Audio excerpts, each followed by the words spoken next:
Recording in progress.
Good morning, honorable members and the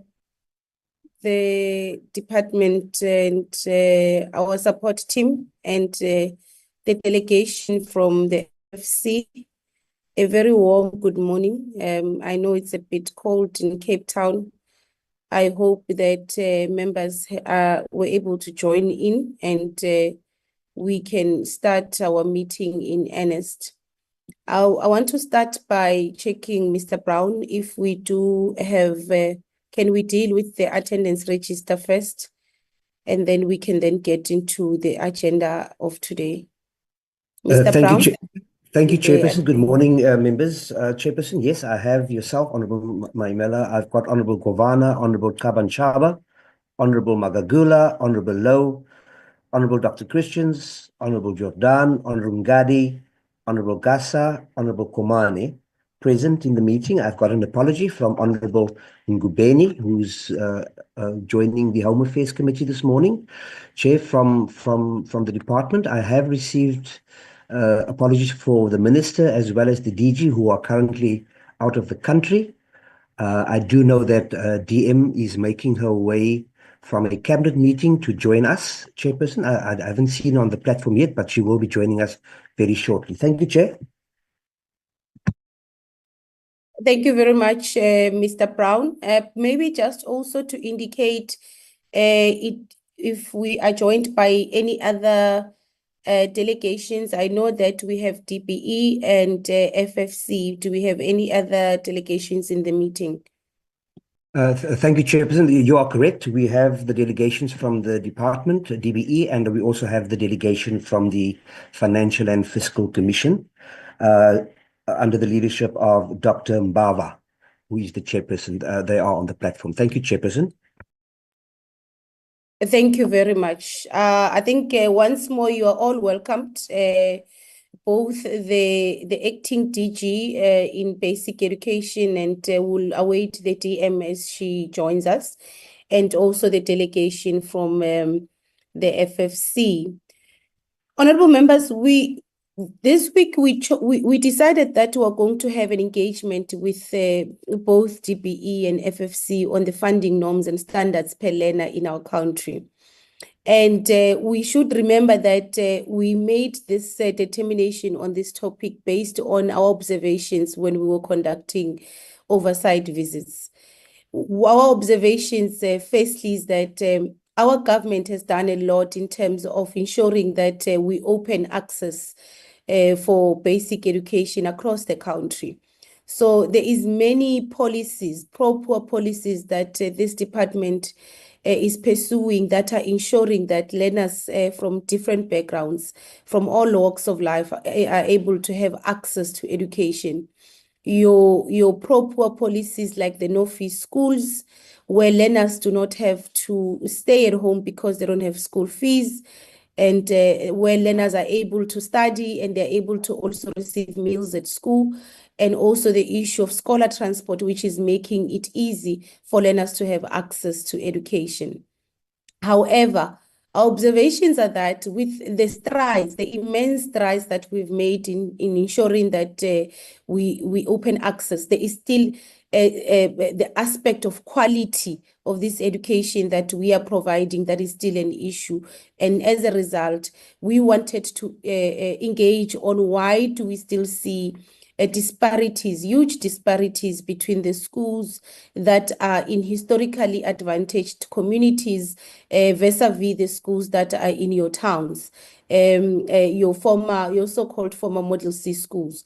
The disparities are both in infrastructure, the disparities are both in learner-teacher ratio, the disparities are both in the support staff and the support equipment that are available in these schools. And as a result, it prompted us to ask a question about the funding or the expenditure that we as government implement per learner per year in this country, if it is adequate, if it is able to really give us quality education in these schools where we've really increased access. So we wanted to have this engagement with both DBE so that they take us through the criteria that they've utilized to determine this funding or the standards and norms of funding per learner per year. And also speak to us about the adequacy of these resources that we are channeling towards mostly the historically disadvantaged communities. If what we are channeling and what we have determined really translate to quality education that all of us would want to see our children receiving. So that's the reason why we prompted or we wanted to have this discussion and we chose this topic today. So you're both welcome, and I thought I should give that background and that objective as a way of opening this meeting.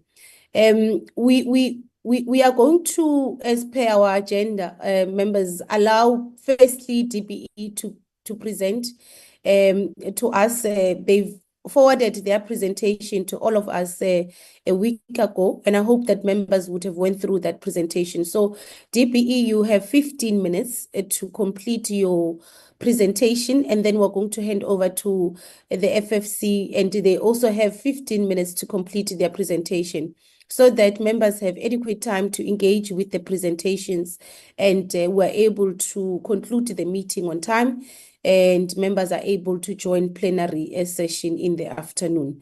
With that said, I don't know if the DM is now in the meeting. DM, if you are in the meeting, you're most welcome. You can now lead the team of DBE with their presentation. DM, or if DM is not here, the acting DG can lead the presentation of the Department of Basic Education. Thank you very much, Chairperson, and good morning to you and to all the honourable members of the committee. I can't see if the Deputy Minister has joined, but I'm sure that if she does join us, that she would be able to make some comments. Chair, this morning, the presentation will be led by the CFO's office and his team. And so I'll hand over to Mr. Kuno to lead us in terms of the presentation. Over to you, CFO. Thanks, Dr. Whittle. Good morning, Chair and members. I'm trying to show my face. Just bear with me. Sorry about that. Can you see me, Chair? Yeah, that's me. I'll then close the video for now. I'm not sure whether Mr. Mahada or Llewellyn would be able to fly to the slides for us. The slides will be presented by Mr. Mpatlela from our side, Chair. Thank you. Mr. Mahada or Llewellyn, I don't know who's going to assist us with the flighting the slides.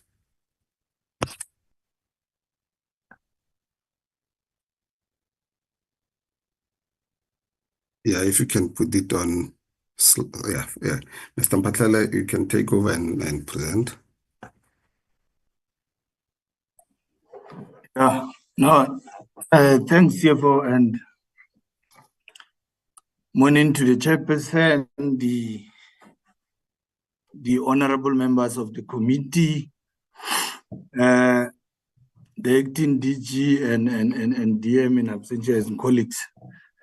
As already indicated, my name is Mpahlele Mjalodi, attached to financial planning in the DBE, and has been tasked to present on this topic today. And as indicated, the aim is to cover the full table of contents. I'll take the cue from what the chairperson has indicated by assuming that the presentations, or in fact the presentation was shared in time, and as a result, members had an opportunity to go through it. So I'll quickly run through it with full conscience of time in mind. The first slide speaks to the background in as far as the national norms and standard for school funding development is concerned. And we indicating that as a first thing, the intention was to cover, or in fact, the intention is to cover the non-personnel and non-capital funding, otherwise easily referred to as operational cost of schools. And it was, the policy was initially gazetted in 1999, and implementation took two folds in that in April 1999, the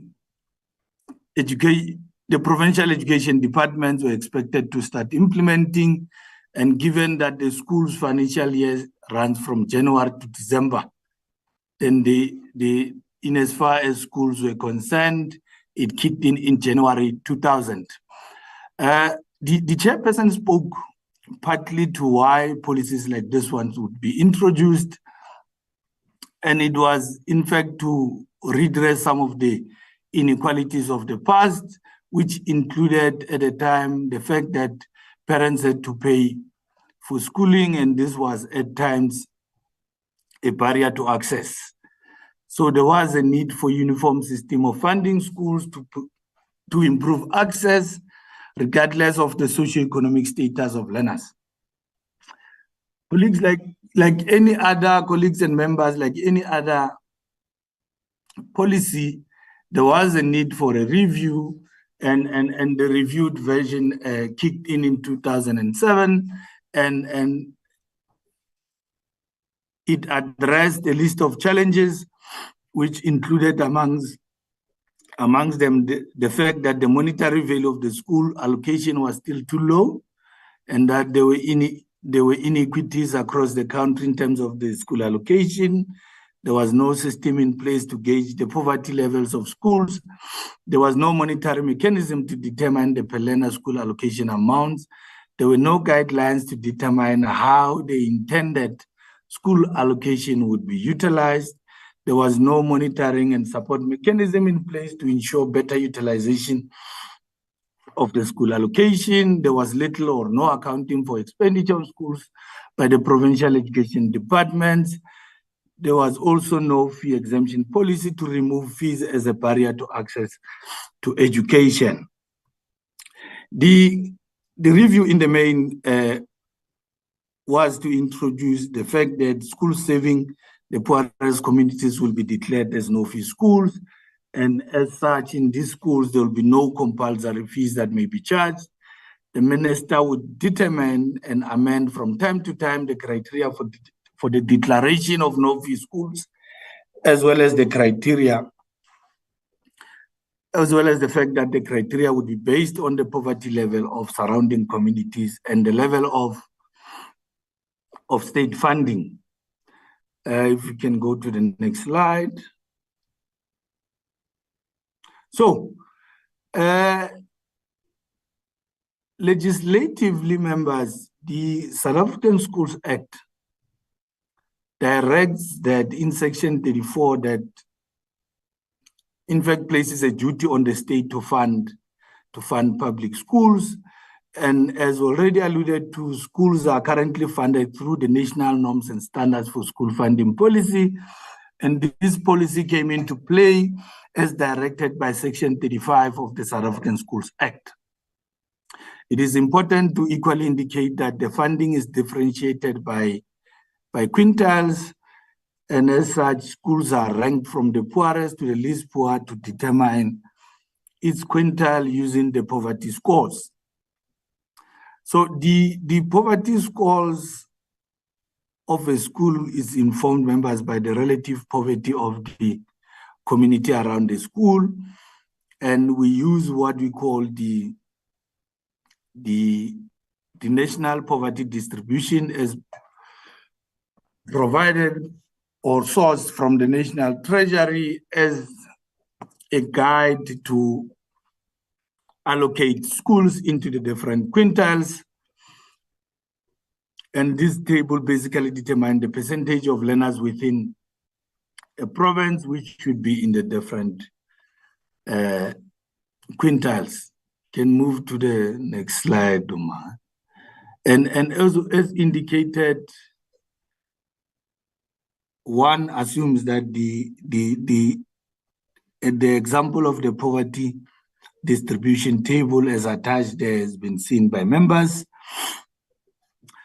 We now move to Section 39(7) of the South African Schools Act, which determines that the minister must determine annually the national quintiles for public schools or part of such quintiles which may not charge school fees. And as already indicated, that this move was as part of the redress such that the fees do not become barrier to access education.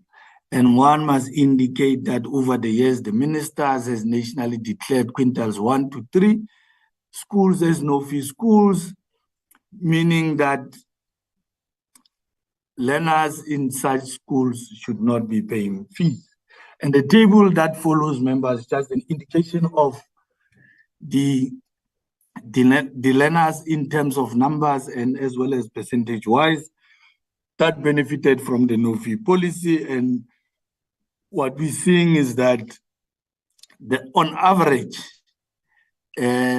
the percentage of learners that benefited from this policy has been around 80%. I will not go through the tables, even if you can show the next slide, which speaks to the other year, and the 80% issue is still evident there as well. And the same can be said for 2025. If we move to the next slide. Yeah, so that's it in terms of the beneficiaries of the no-fee school policy. We can now move to the next slide. Yeah. So what DBE does on an annual basis is to work on an MTEV basis, the National Table of Targets, which would inform the level at which schools will be funded. And this, of course, is informed by the National Norms and Standards for School Funding Policy. And it provides in paragraph 109 that the target per learner amount for school allocations providing no-fee schools for both no-fee as well as fee-paying schools will be determined. And paragraph 110 provides that the minister, in consultation with the Minister of Finance, will release these targets on an annual basis. And what we're seeing in front of us on that table is an example of what we have for the 2025 medium-term expenditure framework. And it indicates the level of funding for no-fee schools sitting at 1,754 per child. For quintile 4 is sitting at 879 and quintile 5 at 301. And we've got what we call a no-fee threshold, which indicates or assumes the level of funding as as planned for the no-fee schools. And lastly, we've got what we call a small schools allocation. Maybe just to illustrate, ordinarily to arrive at a school allocation, which is the total of what a school would get, two variables are used, and one is the per capita amount as shown here, and in this example would assume the 1754, and that will be multiplied by the number of learners in that particular school to determine the total school allocation.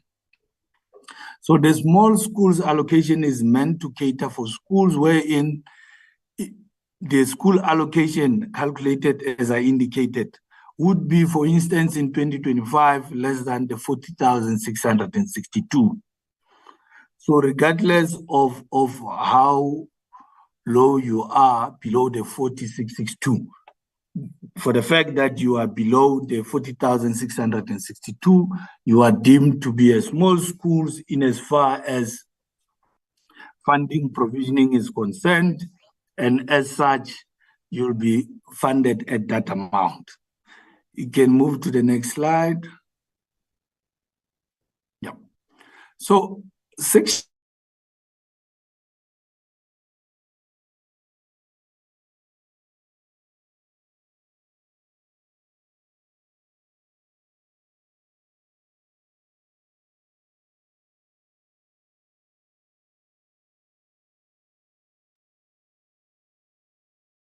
Mr. Mphatlala, we can't hear you. I don't know if I'm the only one, Chair. No, we've lost him. Mr. Mphatlala, we really lost you.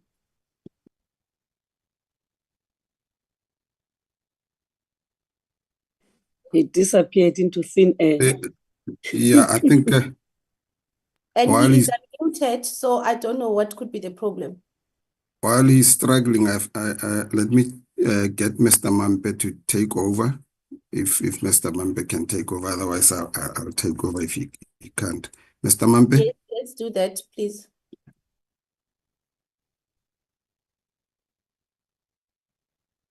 Mr. Mampe, are you able to take over?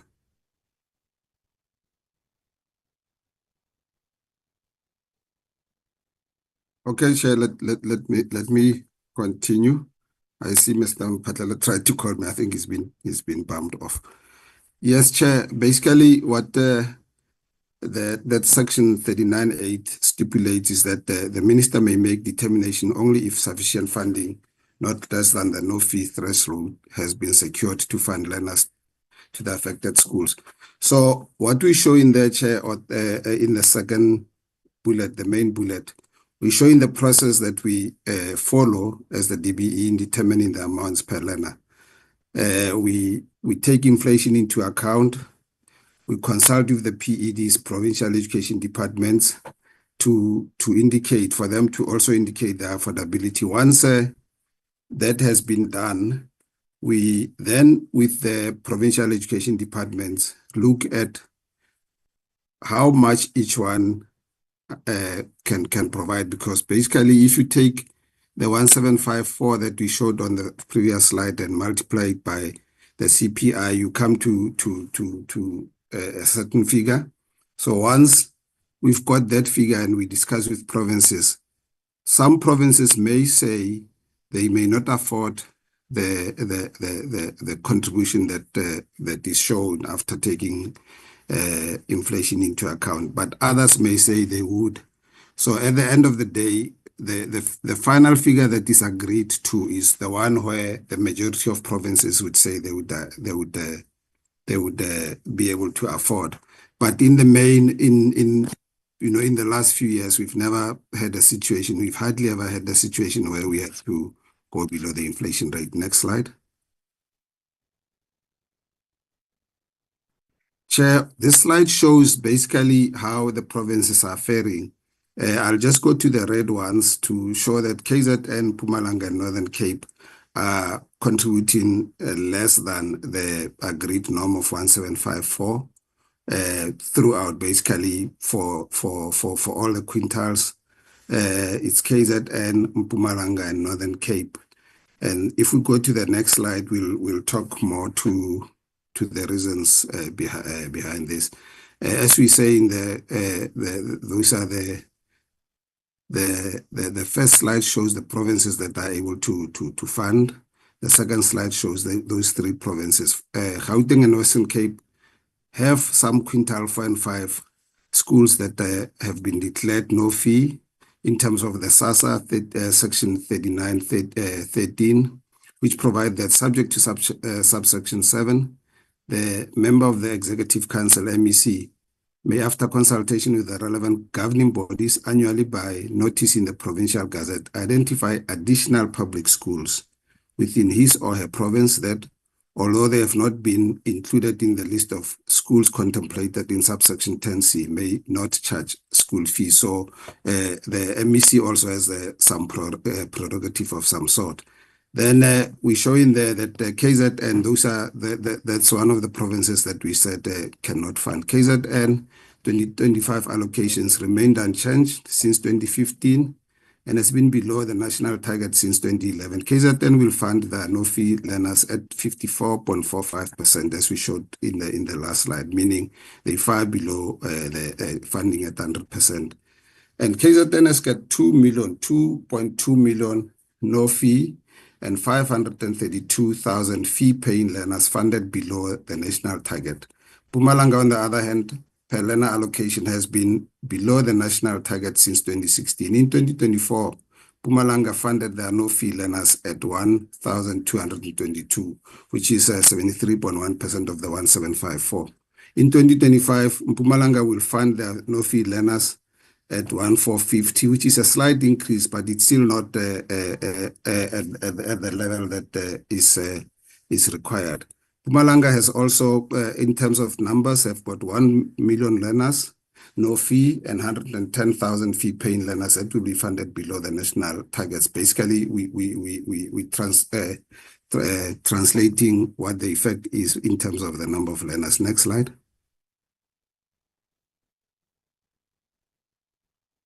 Next slide. Yes. The Northern Cape, in 2024, was able to fund all learners at the national target amounts. But then in 2025, Northern Cape will fund their no-fee learners at 836, which is even less than 50% of the no-fee threshold. And that affects 212,000 no-fee and 92,000 fee-paying learners. The table below, Chair, shows how much we would need to reach the proper funding, or what cost, how much money, additional money we would need for the three provinces for them to be able to fund at the norm. And the total there is 2.5 billion in terms of the funds that are required. And then the number of learners is 4.25 million. Next slide. I'm trying to rush, Chair, because of time. I think this slide we can skip. We're just showing the further breakdown of the learner enrollment. I want to rush for time. Let's go to the next slide, Chair. I'm also assuming that these have been read. What we're showing in this slide, Chair, is the total budget over the years for the provinces, basically. And we're showing that from 2014-15, if we look at the total budget for the provinces was 186 billion. And that has increased since 2014-15 to 334 billion in 25-26. That is the extreme right column. If we go to the next, and this includes conditional grants, Chair. If we go to the next slide. Now, this slide shows the increases, the rand increases per year. For example, in 2015-16, there was a total increase of 11.3 billion on the previous year. Whereas in the last year, the 25-26 year, the increase is just 18 billion, just 18.0 billion. The red part, Chair, the 2021-22 year was the COVID year. That was the first time, Chair, in a long time that the budget cuts even affected the COE compensation of employees and all that. So in that year, for the first time in a long time, there was a decrease of 9 billion, 9.1 billion. In the following year, basically, Treasury tried to compensate for that decrease. That's why in the following year there was an increase of 28 billion, but and then it started to taper off to the same percentage increases. The next slide.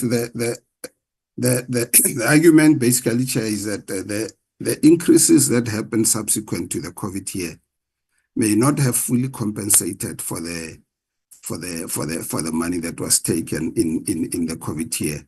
On average, up to 2021, from 2015-16, the increase was about 7% on average. And then, as you can see, during the COVID year, there was a decrease of 3%. And then in the following years, 11%, 5%. So the compensation that has not been fully realized. But if you look in the middle there at KZN, Chair, whereas the other provinces, if you look at 2020-21, before the COVID year, KZN's increase was 7%. Then their decrease in the following year was 8%, which meant it was even more than the increase they got previously. But when we went to the 2023 year, whereas other provinces were compensated for the loss, KZN got 8%, just 8% increase, as if they had not lost anything. If you look, for example, at a province like the one below KZN, Limpopo, for example. Limpopo in 2020-21, increase was 4%, and 21-22, the decrease was 3%. But in the following year, there was overcompensation in the sense that there was three times increases in 12. The 12% shows that increase. The same with the Western Cape at the bottom there, whereas the decrease was 2%. In the following year, after COVID, the increase was 15%. So there's a case to be made by KZN that they have not been fully compensated for the COVID year loss. Next slide. We're wrapping up, Chair. A few more minutes. I think this slide talks to what I've just said, Chair. Next slide. This slide, Chair, shows the budget and expenditure now for the last 4 years. We'll just talk to the bottom figure, but even if we don't do that, Chair, if we talk to the percentages, just the columns that show percentages, one can see that throughout the years, the provinces are spending almost 100% of their budget, so which leaves very little or no room for any other expenditure. So you find a situation, Chair, where provinces rather prioritize other things than paying paying on the norm, paying according to the norm. Let me put it that way. So that this slide basically shows the budget and expenditure over the last 4 years, Chair. Next slide.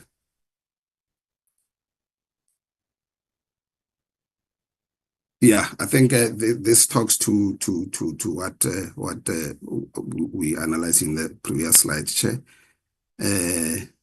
Next slide. I think we're almost there. Yeah, we just wanted to just show the work that we do, or as the DBE, the engagements we have with provinces, dates when we meet provinces. We've tried to go as far back as 2020-21. Some meetings would be face to face, and others would be virtual. But that's the work that we do within the DBE, Chair, to assist provinces. I think the next slide should be the last one. Let's check. Yeah, I think it's in addition to what I've said. Some meetings are physical, others are virtual, but we do have a proper unit that does provincial monitoring. I think this is the last slide. Thanks, Chair. Over to the DM. I mean, over to Dr. Whittle and the DM.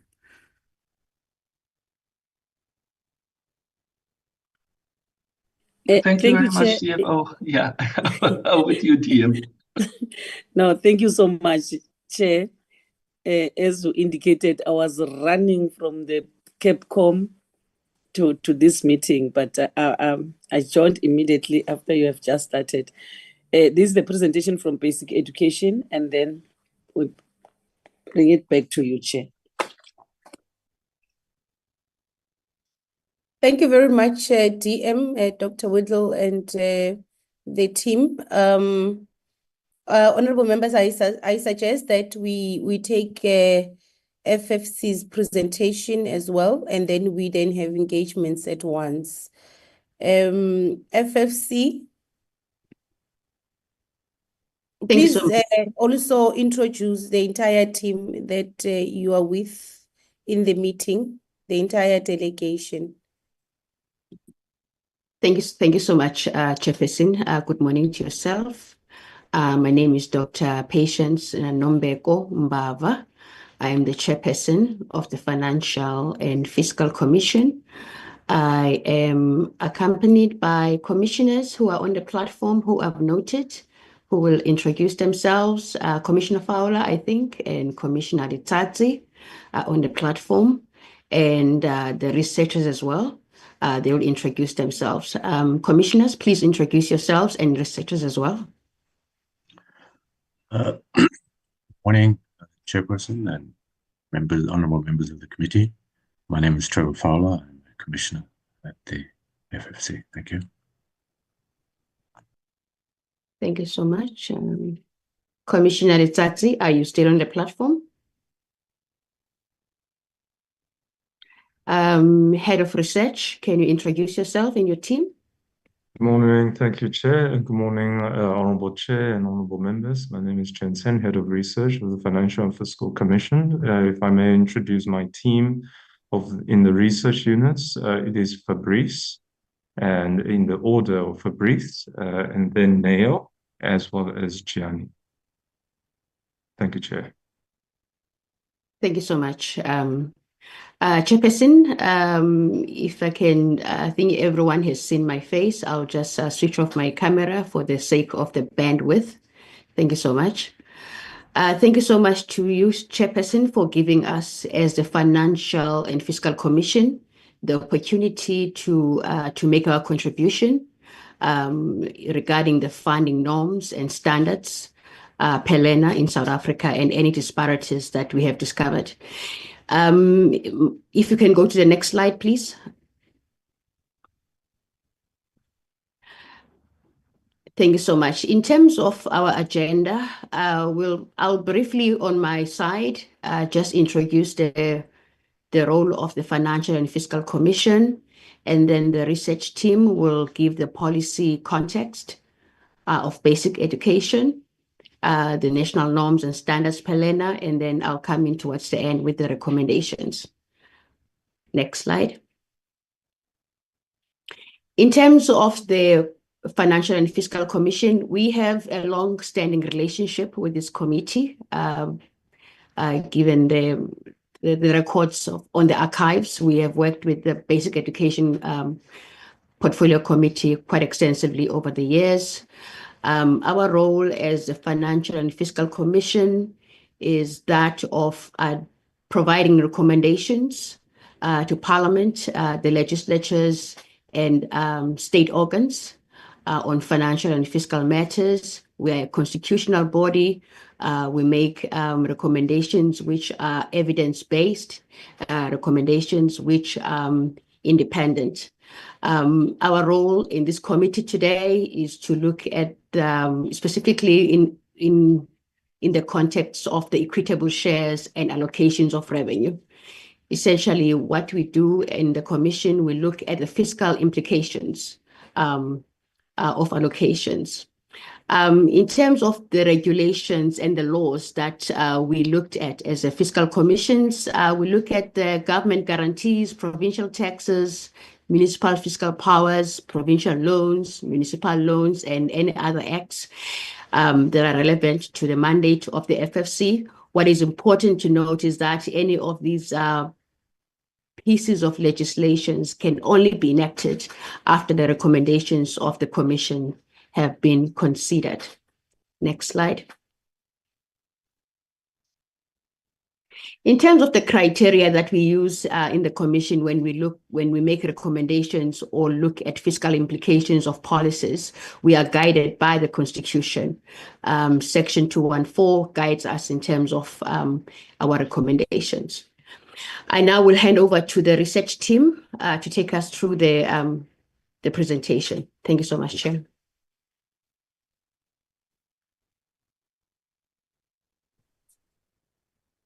Thank you, Chairperson, and good morning to the honorable members as well.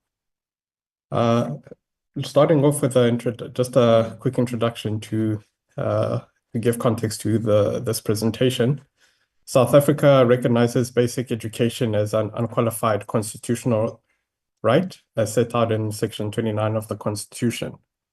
The basic education sector spans from grade R to grade 12, serving over 13.5 million learners across nearly 25,000 public schools. Despite receiving a significant share of the national spending, the system continues to face deep structural challenges. These include fiscal pressures at the provincial level, as well as disparities in per learner spending. On the legislative side, Chair and honorable members, I think you are well aware that the South African Schools Act of 1996 establishes a uniform system for organizing, governing, and funding schools. Now, we know that basic education is a current function with national and provincial governments sharing responsibility. So that means at the national level, DBE sets out the policies, norms, and standards, and at the provincial level, departments are responsible for the administration and delivery of basic education. The key instrument for guiding how schools are funded is the national norms and standards for school funding. So these norms ensure minimum per learner allocations and seek to correct historical and current disparities. The implementation of the national norms and standards for school funding is, however, uneven across provinces, primarily due to differences in fiscal capacity, planning systems, and underlying socio-economic condition. This presents a policy risk to equitable education delivery, especially for historically disadvantaged schools. Now, as our colleagues from the DBE already went quite in depth with this, I'll just highlight in terms of the key takeaways that the FFC would like to bring out when it comes to the national norms and standards for school funding. So we understand that here the principle is to redress. So to channel more resources towards schools with the greatest of needs. The challenge, however, has been that the implementation remains uneven. Some provinces, especially those with constrained fiscal space, struggle to augment this baseline funding. As a result, many under-resourced schools continue to operate below the minimum per learner thresholds, undermining the very equity goals the norms seek to achieve. If we look at the public versus independent schools, what we see is that there's stark differences between the two. So, for example, in 2024, the average public school accommodated about 571 learners.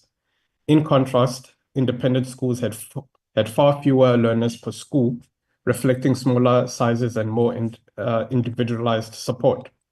These pressures are not limited to space. If you look at the learner education ratio, it also reveals concerning trends. In public schools, educators are managing significantly larger class sizes than their counterparts in the private sector, impacting the quality of education, learner engagement, and learning outcomes. If these disparities persist, the public system may struggle to retain both learners and educators, further widening the performance and resource gap between the sectors. Continuing on this trend, if we look at the growth of independent schools, it saw growth of 4.6% in 2024. Meanwhile, the public sector only managed 0.8% growth in educators, despite serving the vast majority of learners. Prior to 2023, the number of learners in independent schools was growing faster than in public schools. The trend has slowed slightly, but the staffing imbalance remains a concern. Chair and honorable members, the risk is clear. As the learner numbers in public schools grow, especially in provinces with high in-migration, the slow growth in educator appointments could result in increased class sizes, compromised teacher quality, and worsening education outcomes, particularly in no-fee schools serving disadvantaged communities. I'll now hand over to my colleague to go through the next set of slides. Thank you. Good morning, Chair. Good morning, Chair, honorable members. Sorry about that. Good morning, Chair and honorable members. I'll be taking you through the next 5 slides. So on this slide, we present an overview of learner-educator ratios across South African public schools from 2020 to 2024. So nationally, we note that the average learner-educator ratio has worsened over time, increasing from 29.8 in 2017 to 31.0 in 2024. This upward trend is largely attributed to unexpectedly large increases in the school-age population, which have put considerable pressure on public education system staffing and resources. We also know that with learner-educator ratios consistently recorded highest ratios ranging between 32 and 34 learners per educator on average. So this reflects significant educator shortages, particularly in rural areas where recruitment and the retention of teachers can be more challenging. Other provinces, including the Western Cape, Gauteng, KwaZulu-Natal, exhibit relatively stable ratios with values clustering close to the national average of 33 learners per educator. Next slide, please. So on this slide, the focus is on learner-school ratios. So the learner-school ratio helps us understand how learners are distributed across the available schooling infrastructure. So here we note significant disparities in ratios across provinces, whereby Gauteng consistently records the highest learner-school ratio with an average of 1,127 learners per school in 2024. The high number indicates consideration of large schools, which may be driven by rapid urbanization and high rates into provinces. Furthermore, the Western Cape also has a relatively high learner-school ratio, averaging around 823 learners per school in 2024. These figures suggest pressure on existing school resources, potentially leading to overcrowding and strained resources in classrooms.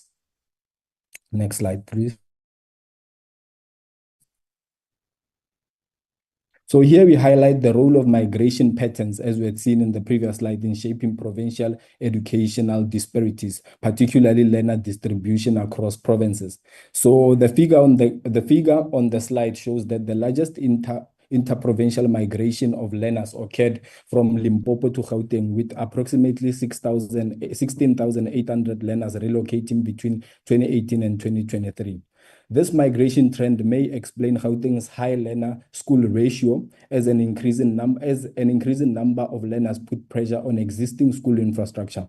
Moreover, we note that Gauteng experienced the highest net in migration, reaching around 3 million people by 2022, followed by the Western Cape with approximately 1.3 million based on the 2022 census.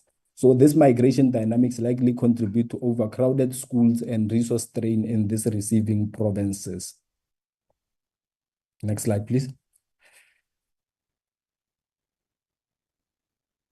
So in this slide, we highlight some of the disparities in educational outcomes across different quintiles, looking at the Western Cape as an example. So this is from the previous study that was done by the Commission. So the analysis has shown this by statistically testing the relationship between the number of students passing matric and school allocation by quintiles. From the graph on the slide, we note a consistent trend that regardless of the level of resource allocation, quintile 5 schools tend to produce better educational outcomes compared to lower quintile schools, particularly quintile 1 schools. This disparity persists even when resource allocation levels are accounted for. 2024, suggesting that factors beyond the funding, such as school infrastructure, teacher quality, and community support, may play a significant role in student performance. Next slide, please. So in this slide, Chair and honorable members, the key message is that there are existing inequalities in educational outcomes across school quintiles, particularly in the performance of the National Senior Certificate exams. So from the table that is on the slide, from the table presented on the slide, we note that learners from lower quintile schools face significant barriers in achieving bachelor level passes, which are critical for university admission. Interestingly, diploma pass rates remain relatively stable across quintiles 1 to 4, while quintile 5 records slightly lower rates, likely because more of its learners achieve bachelor passes. Therefore, this result highlights the urgent need to revisit the funding norms to strengthen resource allocation. Rather than allocating resources based solely on poverty levels, priority should be on performance-adjusted needs, which means directing resources towards teacher training, learner support programs, and materials for quintile 1 to 3 schools. On that note, Chair, I will hand over to my colleague Gianni to continue with the rest of the presentation. Thank you. Thank you very much, and a good morning to the Honourable Chairperson and Honourable members. As both of my colleagues have already alluded to, this slide focuses on the per learner funding disaggregated by the provinces, highlighting what the actual spending across the quintiles and across the years were by each province relative to the national threshold. The national threshold may be seen at the bottom of the table, and the data points to consistent underspending on the national targets of learners in all quintiles, particularly in a few provinces. Here we highlight the Eastern Cape, KwaZulu-Natal, and Mpumalanga between 2021 and 2024, although we do see some improvement in 2025 in some provinces.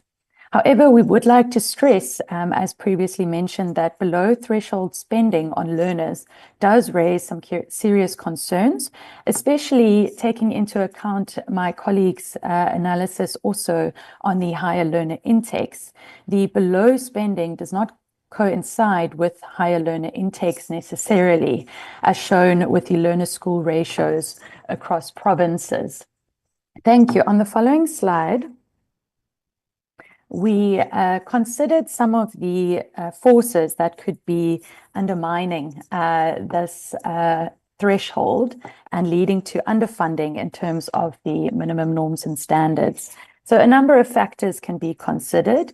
Here we considered that personnel costs, specifically costs of employees, could be crowding out a large proportion of the funds available in provincial education departments.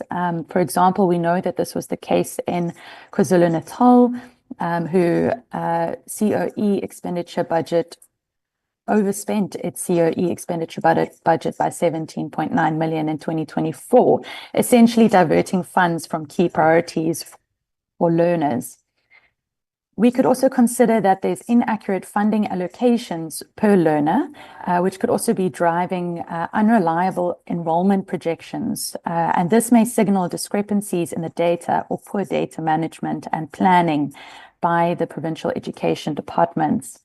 The funding provided to provinces may also lead to insufficient per learner funding, since the provincial equitable share doesn't fully take into account the unique challenges each provinces face in terms of the specific educational needs of students. Another key concern, as also mentioned by my colleague, is education infrastructure, specifically backlogs. And spending on this may be diverting funds away from learner-teacher support materials. Apologies. Next slide, please. So delving a little bit more into the question of infrastructure backlogs. Infrastructure backlogs are prevalent across all provinces and can result in the overcrowding of classrooms, inappropriate structures, which is schools made of inappropriate materials, so essentially inappropriate school buildings, also poor sanitation and lack of electricity and maintenance. So the table on the right-hand side shows the number of inappropriate school structures disaggregated by the province, as well as the national total. Provinces facing the greatest infrastructure challenges in terms of inappropriate school structures are the Western Cape, the Eastern Cape, the Northern Cape, and the Gauteng province. The current method of delivering education infrastructure necessitates a re-examination, as the progress at addressing school infrastructure backlogs appear to be hindered by unreliable planning and using data, resulting in inefficiencies and the inefficient use of available resources. Thank you. On the next slide, shows one of the FFC's analysis into the efficiency of education infrastructure relative to infrastructure in other sectors. The regression and results display in the table essentially tested the relationship between infrastructure development across different sectors and economic growth. And it is concerning that the results reveal a negative relationship between education infrastructure and economic growth, suggesting that infrastructure in the education sector fares relatively poorly compared to sectors such as health, energy, and water. And these results are concerning, as it may point to severe inefficiencies in the education sector, which essentially have dire consequences for learner and educational outcomes. Thank you. With your permission, Chairperson, I'll hand over to the Chairperson of the FFC, Dr. Mbava, to take you through the FFC's recommendations. Thank you. Thank you so much, Gianni. Based on our independent analysis as a Commission, we recommend the following. The Commission recommends more detailed and comprehensive education data that is disaggregated by quintile, specifically on education performance outcomes across quintile schools. This is necessary for evidence-based evaluations of the efficacy of the current basic education schooling structure and the norms and standards on per learner spending. Furthermore, the data for the National Poverty Distribution Table used to determine quintiles is currently outdated. The Commission further reiterates its 2001 recommendations that a costed norms approach must be adopted where a full costing exercise should be undertaken by all provinces, particularly for the provision of education. These cost estimates should initially be used to determine the provincial expenditure or under expenditure performance, and in the long term be considered for incorporation into the provincial equitable share formula. The Commission supports the Portfolio Committee on Basic Education's call for the need to re-evaluate the school quintile system. A re-evaluation should explore using data on individual learners' socioeconomic backgrounds instead of relying solely on community-level indicators that may result in poorer learners. Furthermore, provincial education departments should strengthen data management and controls to ensure better evidence-based projections of learner enrollment figures. This will enhance planning and ensure adherence to the minimum norms and standards per learner spending, which is crucial for learners' educational advancement. Finally, enhancing the inclusivity and accessibility for quintile 1 to 3 learners to better quality basic education is important.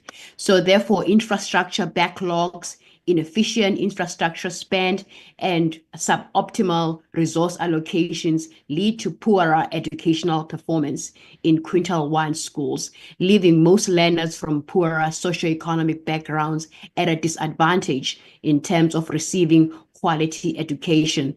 Therefore, it is critical that funding norms and standards must follow function.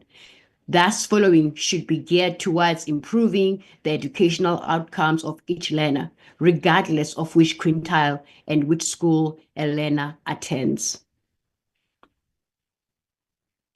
Thank you so much, Chairperson, for the opportunity. We are now going to hand back to you for further deliberations, questions, and comments. Thank you so much. Thank you very much, Chairperson, and the researchers and the commissioners that have joined the meeting today. Thank you for your presentation and for heeding our call to come and make this presentation to the Portfolio Committee. I'm going to hand over to members for discussions, deliberations. But before I do that, I think it is important for DBE to note that our intent with this discussion was actually mostly on a more strategic discussion on the current funding or the current spending per child, per learner, per school, per year. We wanted to have a strategic engagement with the department on the comprehensive expenditure that government applies per learner per year, especially at your quintile 1 to quintile 3 schools. So ideally what we would have wanted the department to do was to come and say, this is how much we spent on learning and teaching material per learner per year. This is how much we spend on the NSNP per learner per year. This is how much we spend on scholar transport. This is how much we spend on teachers. This is how much we spend on the infrastructure, on maintenance. And that gives us a comprehensive amount or spending per learner per year. So that we're able to make a clear comparison as to why does the picture not change in terms of the quality of the firstly, the learning environment, secondly, also the quality in terms of the learner-teacher ratio as the Financial and Fiscal Commission is alluding to. Their observation is the observations we've made, and as a result, these are observations that have prompted this discussion. So one is that we might have to have this meeting again, this session again, where the department really does go and do this comprehensive exercise and come back to us so that we're able to determine if do we have policy gaps in terms of the funding. Why are we not able to bridge the gap in terms of the picture changing and the picture looking having some form of an equitable education, a basic education system? So I'm going to allow members. I see on the platform the hands. I'm noting Honorable Kaba, you'll be the first. Honorable Mgadi, you'll be the second. Honorable Christians, Honorable Jordan, Honorable Low. Yeah, those are the hands that I have gotten on the system. Honorable Gaza, you'll be the last. Honorable Kaba. Thank you very much, Honorable Chairperson. Greeting to you, Chair, and members of Parliament who are in the platform. Department, both DBE and FFC.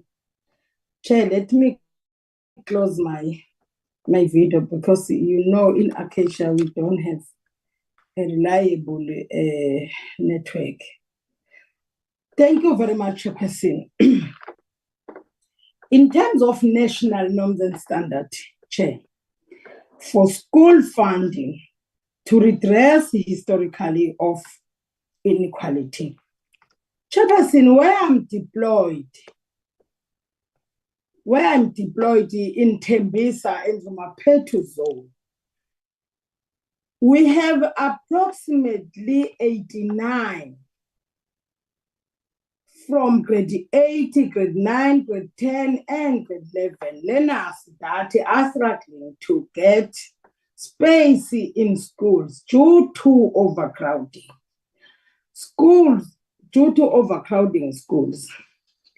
This is against Section 29 of our Constitution. The district advised that these learners be redistributed to other schools, especially B. Checkers Secondary School, which is outside their zone. Now, my question, Chair, through DBE and the FFC, how are these learners going to be assisted with their studies to understand the lessons, because they are from the background of learning in their indigenous language, which are Sesotho, Pedi, Zulu, and Tsonga as their first languages. Now, they are going to be taught in English and Afrikaans as their first language again. How are the educators going to be capacitated to manage and deal with this environment, to educate these learners?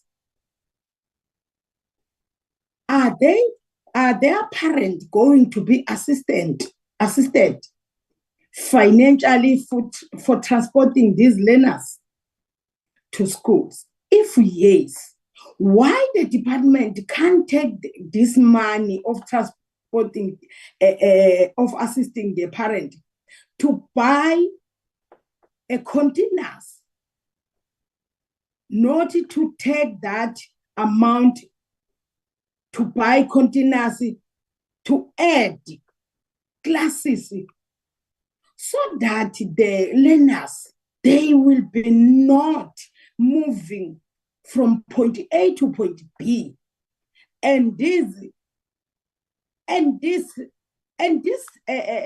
distribution of learners, it disadvantages learners for them in their languages.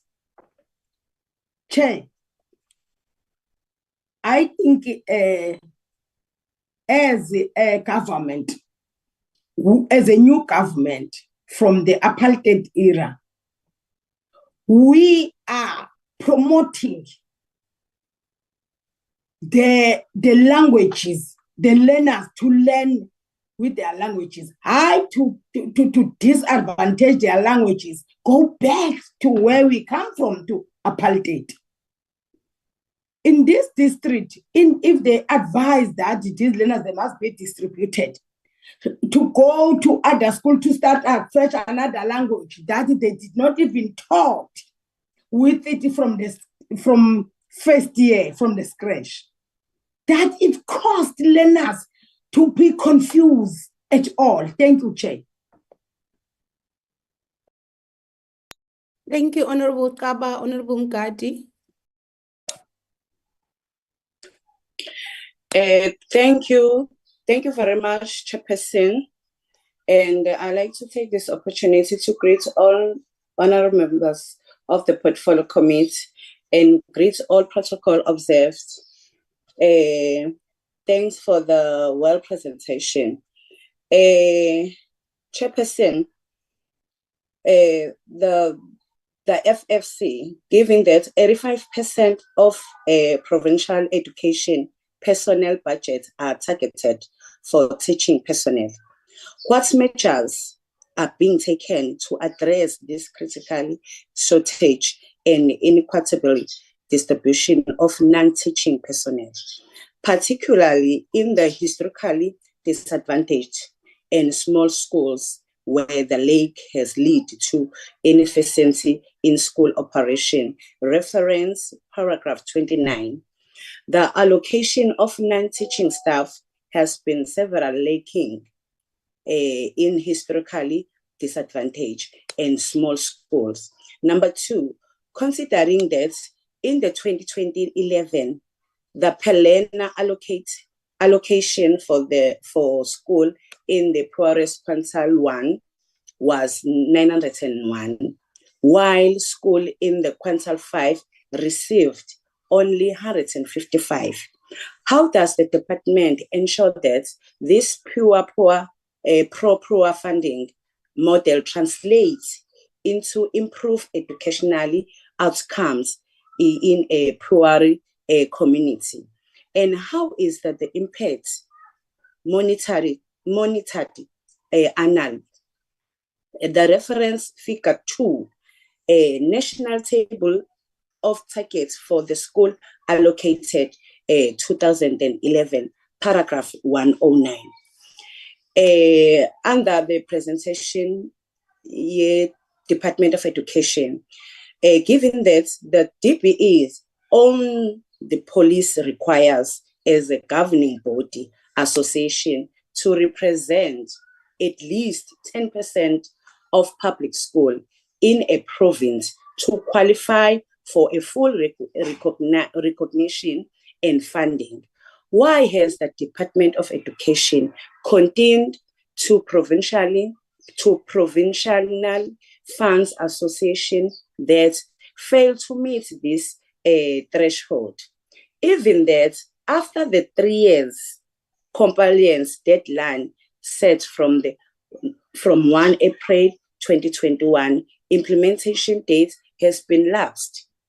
What accountability measures that have been taken against PEDs that continue to disabuse funds in breach of paragraph 145A? This is in relation to the funding that has continued despite association failing to reach the required membership threshold voluntarily per paragraph 145A and AV, and the sunset clause for the provincial recognition. Question 2. In 2012, quintile 1 school were eligible for a maximum of 1,920, 960 times 2 learners in subsidy contribution towards SGB association fees, while quintile 5 schools only qualified for 330, 165 times 2 learners. What mechanism has the department implemented to assess whether these subsidies have led to meaningful capacity building outcome, especially, Chairperson, in underperforming or dysfunctional SGBs? Furthermore, why has there been no transparent performance audits or public reports assessing whether the millions in aggregated allocation for SGB affiliation have improved school governing bodies? This relates to the absence of performance evaluation despite significant public funds transferred, no verification that subsidizing translates to better governance or learners' outcome as envisioned under paragraph 145B and 145C. Ngiyabonga, Chairperson. Thank you. Thank you, Honorable Mgadi. Honorable Christians. Thank you very much, Chairperson. Chair, my first question is about legislative and policy compliance. Now, according to the national norms and standards for schools, the DBE is obligated to annually determine the per learner funding thresholds. And that is with the aim of ensuring that no-fee schools receive at least the minimum funding required to uphold the constitutional right to basic education. And now we see this under Section 29(1)(a), which is immediate, and of course it is not subject to resource availability. Now, Chair, I have repeatedly warned since the previous Parliament that the Northern Cape Department of Education be investigated for mismanagement of state funds.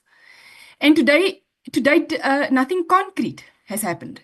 And as we can see from both these presentations, the situation is now progressively worsening. My question is, Chair, can the DBE confirm whether it has assessed whether current underfunding by provinces like KZN, Mpumalanga and the Northern Cape, which are funding learners at well below the national no-fee threshold, constitutes a breach of Section 29(1)A of the Constitution, particularly in light of the SASSA Section 39(8), which prohibits fee determinations below threshold unless sufficient funding has been secured. My second question, Chair, is about underfunding and budget prioritization. Now, the presentation shows that provinces like KZN and Northern Cape are allocating up to 48% below the national no-fee threshold. And Section 39(11) of SASSA allows schools in this situation to charge fees. However, Chair, this contradicts the intent of no-fee schooling as established in the NNSSF. The root cause appears, Chair, to be internal prioritization of other spending areas by PEDs. Now, I have two questions in this regard. The first one is, seeing that KZN and Mpumalanga have not met the no-fee threshold since 2011 and 2016, respectively, and recently we've seen the Northern Cape going that way as well, what accountability mechanisms exist within the DBE to compel provinces to comply with the national targets, especially when poor learners are effectively denied the full benefit of a no-fee school? And then secondly, has the DBE considered invoking the provisions of Section 100 of the Constitution to intervene in provinces persistently failing to meet the no-fee funding threshold? Chair, my next question is about national targets, costed norms, and realistic budgeting. Now, the FFC gives us a clearer picture than the DBE presentation, and the FFC reiterates its 2001 recommendation that per learner allocations be based on costed norms approach. That is, the current system relies heavily on inflationary adjustments and affordability assessments by PEDs, not the actual costs required to actually keep or to meet minimum service standards in under-resourced schools. Now, my question to DBE is, why has the DBE not yet adopted a costed norms approach? And has the department modeled what the cost of full compliance would be for each province if the standard of education required under Section 29 were actually to be upheld? And then I think, Chair, the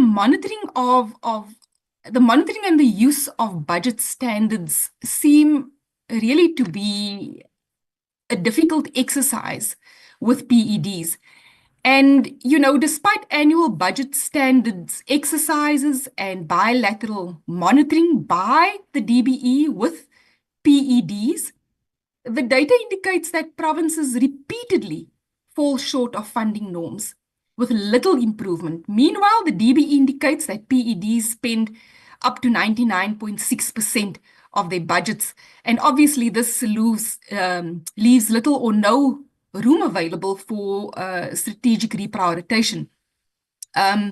Now, my question is, if PEDs are exhausting their budgets annually, what concrete steps has the DBE taken to restructure spending within those budgets? For example, reducing unfunded personnel cost overruns to ensure NP/NC allocations are protected and increased.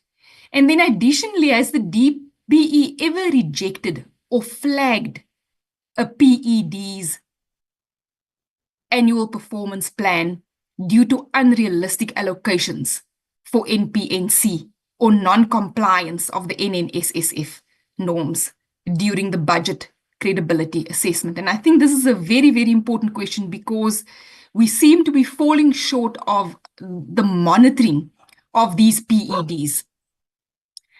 And then, Chair, I think just with regard to updating the poverty distribution table and reassessing quintiles, Now, the current quintile system, which uses community-level poverty indicators, has been flagged by the FFC as outdated. And I think we even saw that while we were doing our oversight visits, that schools that should be in a different quintile are somehow stuck in a quintile where they're not supposed to be, because our standard of living has definitely increased and people are becoming poorer and poorer. So this has now been flagged by the FFC as outdated and insufficiently granular. Now, learners from poorer households may be misclassified then due to generalized community scoring. My question to DBE is, when last was the National Poverty Distribution Table updated? And is there any timeline for transitioning to learner-level socioeconomic data as recommended by the FFC?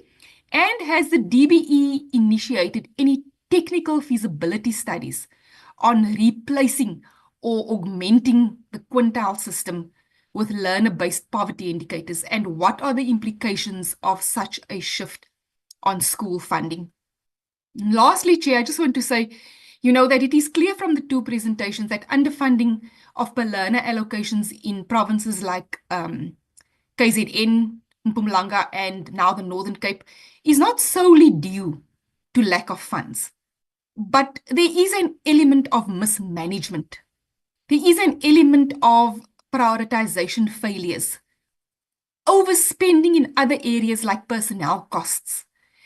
And really, Chair, this raises serious questions about compliance with the constitutional and legislative mandates to fund basic education adequately and equitably. Lastly, my last question, can the department clarify where the PED's annual performance plans and budget standard exercises explicitly flag and correct underfunding of learners during the budget review process? And will that happen now with this next budget review process? If not, how is the DBE ensuring that funding decisions at provincial level are truly aligned with the constitutional mandate, that is to provide free and quality basic education and not merely compliant in form of deficient in substance? Chair, if there's another bite later, I'd like it. Otherwise, I'll submit written questions. Thank you very much, Chair. Thank you very much, Dr. Christians. Honorable Jordan.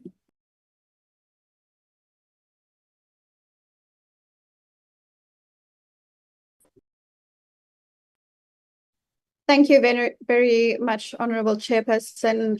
Greetings to the Portfolio Committee, members of the FFC, as well as representatives from the DBE.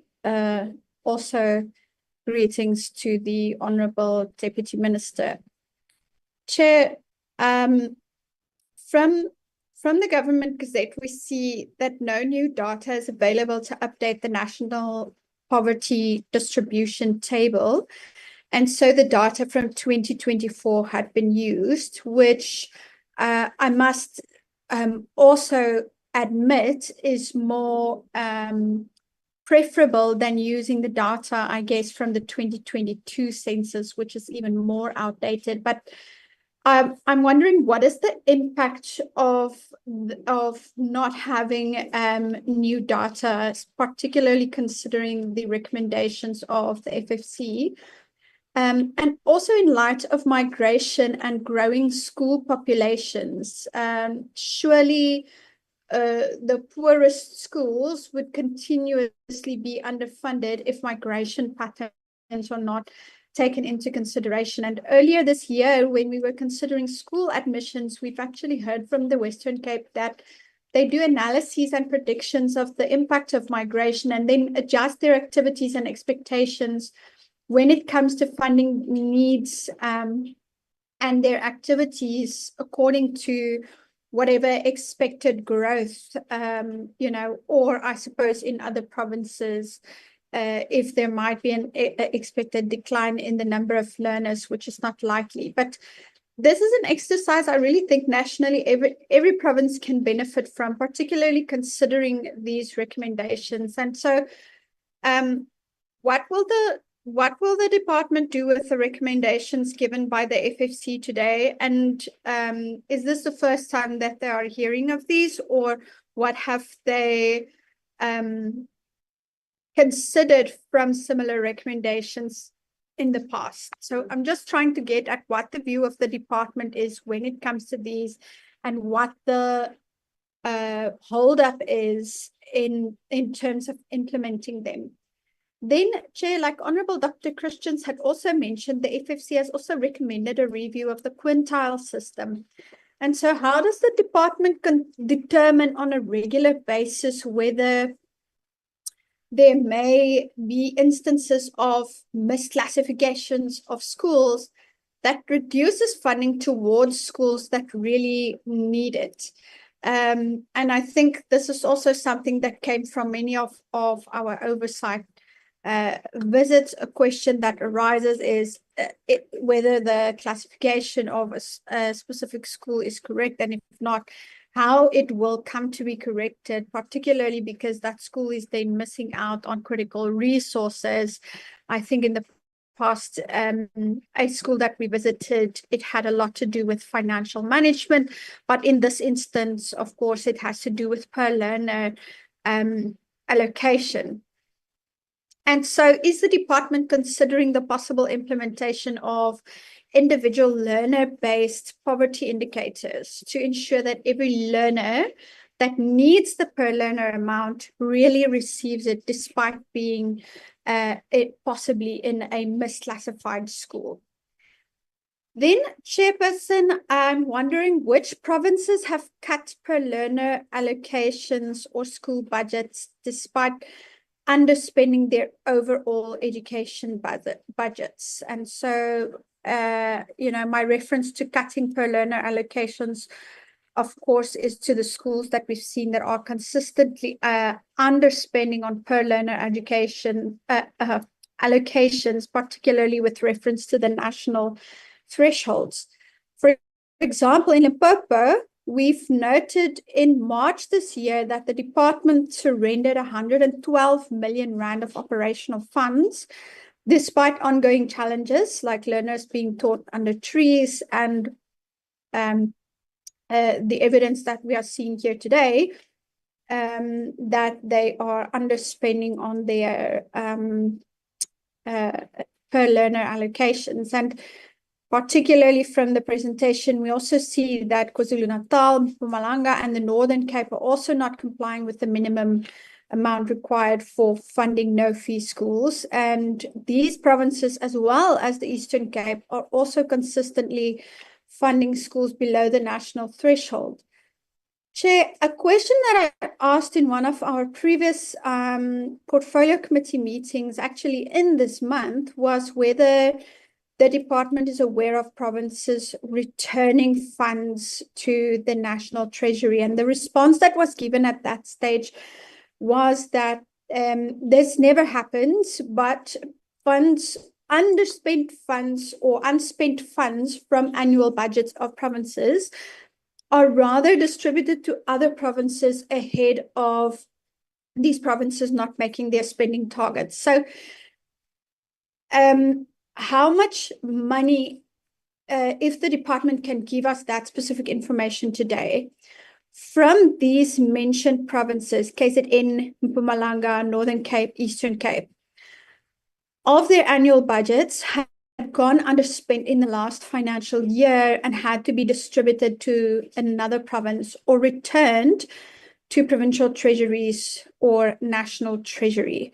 I'd like to repeat that question today, because surely it cannot be accepted that these provinces are not adhering to pro-poor legislation, but yet they did have the means to adhere and are simply underspending.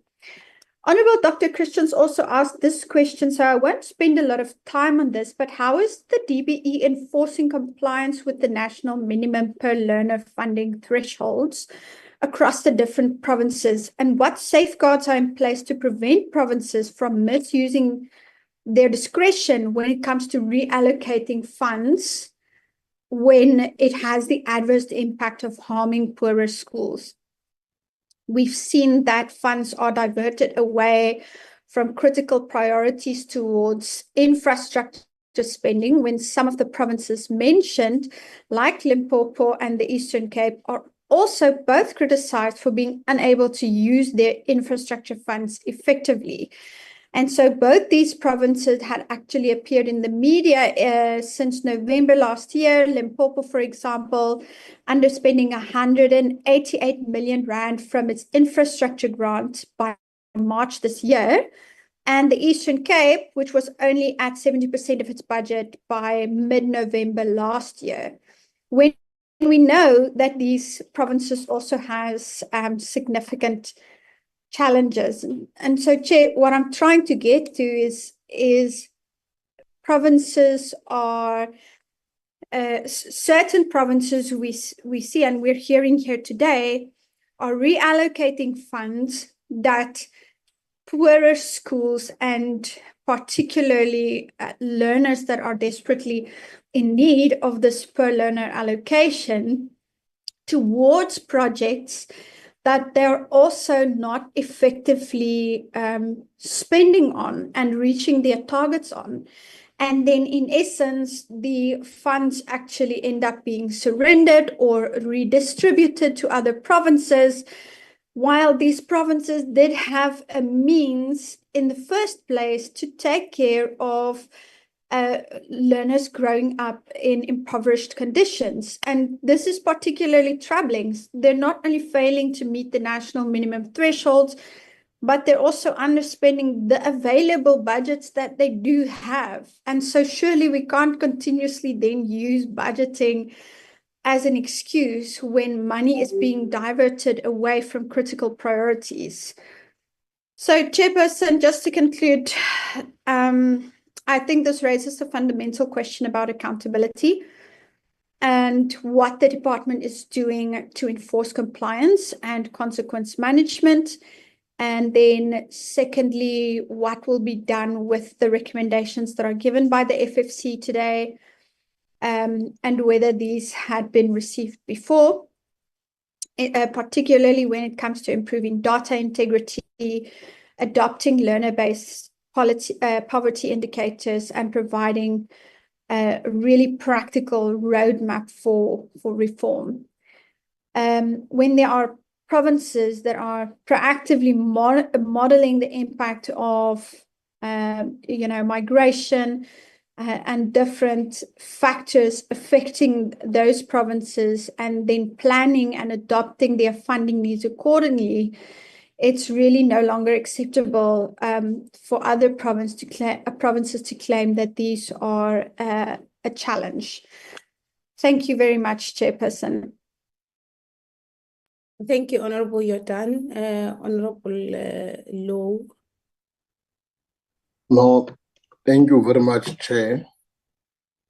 Let me just show myself that it's myself and I, and then I'll switch it off because there is no sufficient coverage here on Acacia. I think, Chair, let me start by welcoming the presentation and by greeting yourself and members of the portfolio committee and the DM and the acting DG, and also welcome the presentation again, Chair. Chair, let me also thank the DG for immediately addressing our issues. I've received an email on the school I've raised of Mahareng in Mokhomotsi, and I am quite content we are getting there.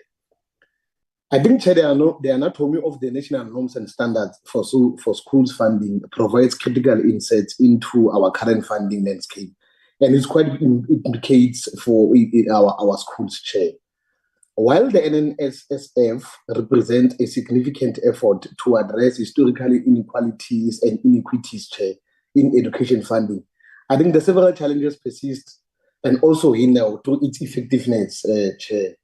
And these challenges not only affect the equitable distribution of resources, but also impact the overall quality of education that learners receive as per the presentation. So I've made this observation that despite, Chair, the intention of the NNSF to promote equity, schools in higher quintiles often supplement their funding through fees and donations, leading to significant disparities in resources and infrastructure. And this creates a dual education system where wealthier schools can offer better facilities and education opportunities compared to poorer schools. That's one of the observations I've made when coming to resource disparities, Chair. And also, Chair, many schools, particularly those in lower quintiles, they lack the necessary administrative and financial management capabilities to effectively utilize the allocated funds. They lack discipline in terms of finances. And this therefore gives limitation, and inadvisibly, it affects service delivery and quality of the education processes that we seek to give to South Africans as the department. And it becomes quite significantly a challenge. And I think the main concern on the time frame of initial disbursement or the funding disbursement to this school, it's a concern, because when we did oversights also, we would have met with all of these issues, Chair. You will remember that the delays in disbursement of funds are a persistent issue that impact the school ability to also meet their operational needs and deliver essential services.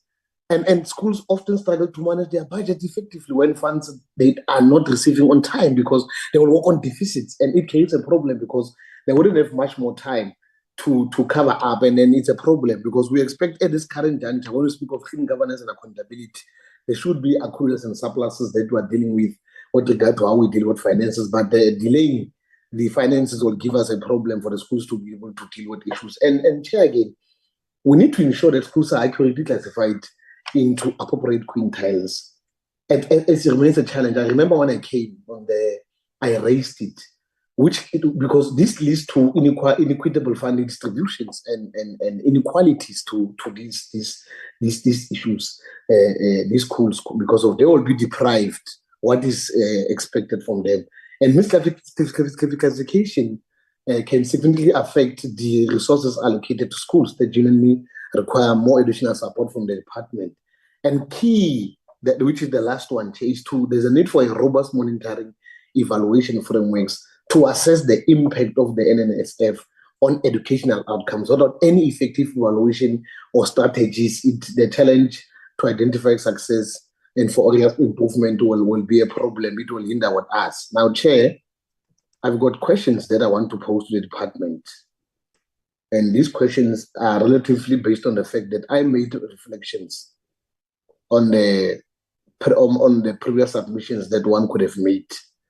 And the first one is that the observation I've made to the oversight that one has made is that it is crucial to establish a transparent financial oversight mechanism that all school governing bodies are accountable for their budgetary decisions, ensuring that funds are used solely for the benefit of the school and its students, and learners are vital to prevent schools from becoming a cash cow for personal gains. We need to prevent schools to be cash cows, because I'm saying this because we need to put more pressures and make sure that mechanism and oversight we put on SGBs as to how they preside over the finances is quite critical. So I want to ask, what measures are in place to prevent SGBs from misusing funds for personal gains, Chairperson? And then on regular times, it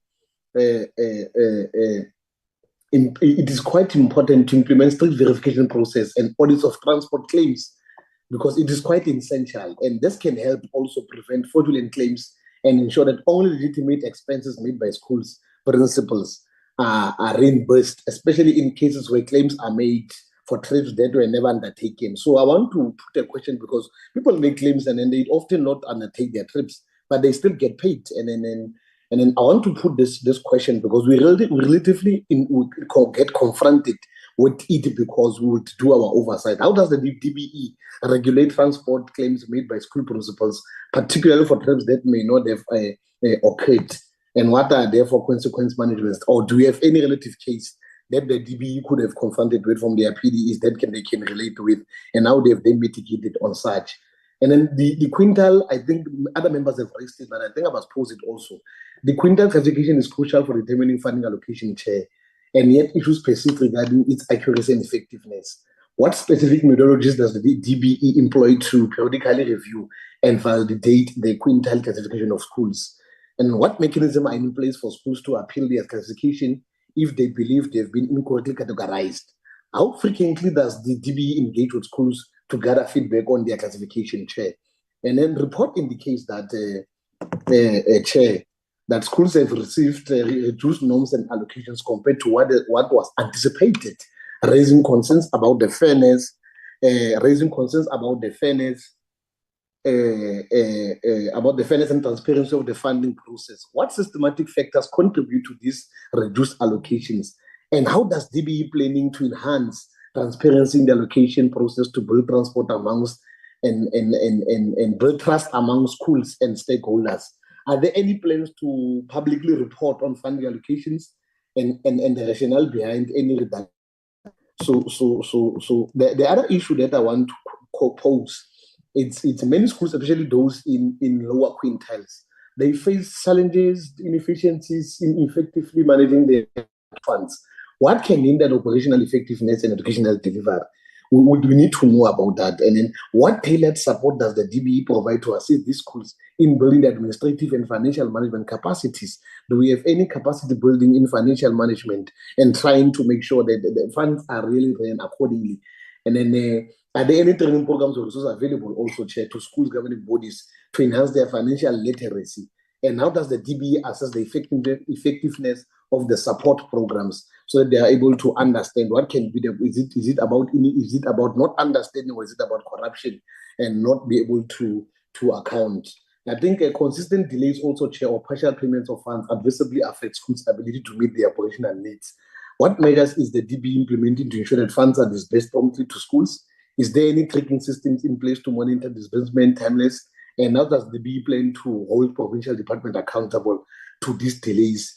And then two last questions, Chair, as I'm considerate of time, Chair. I want to go, that is part of my critical submission I want to share.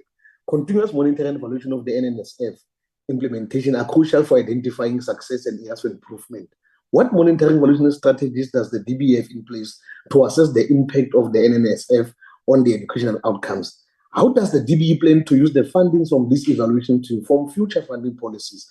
And to the extent, what role does stakeholders play in this evaluation and processes? And I think, Chair, the NNSF represents a commendable effort to address historical inequalities in our education system. It is evident that several challenges require urgent attention by implementing the recommendations and outlined by the FFC outlined above, and also addressing the concerns raised today, so that we can work collaboratively with the DBA. And I think that it will assist us in going forward. I thank you, Chair. Thank you, Honorable Low. Honorable Gaza, are you still on the platform? Honorable Chair, I'm here. I was trying to open a video. Hello. Honorable Chair, greetings to you, greetings to honorable members, a delegation from DBE, a delegation from FFC, officials in presence, and everyone in attendance. Thank you, Chairperson. I will switch off my video due to network issues. Honorable Chair, my first question is based on the reports.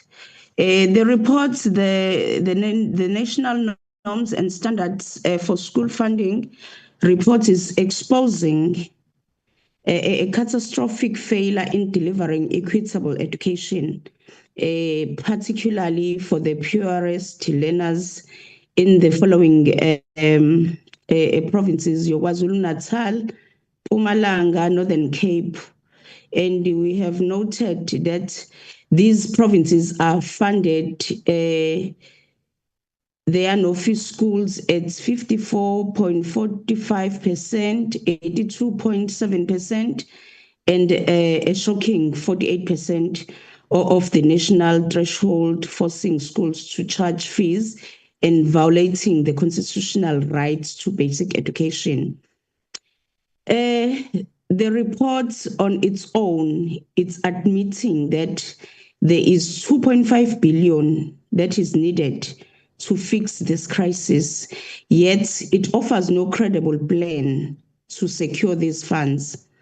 Instead, it passively acknowledges that provinces like your KZN have frozen per learner funding since 2015, while their budget saw minimal growth. I'm saying this, Chairperson, it's not just a negligence, but it's a betrayal of our children. So my first question, Honorable Chair, why has the department allowed provinces to systematically underfund no-fee schools for over a decade? And what immediate steps will be taken to recover the 2.5 billion shortfall before the 2026 academic year? Also, Chair, the report's monitoring mechanisms are just a facade.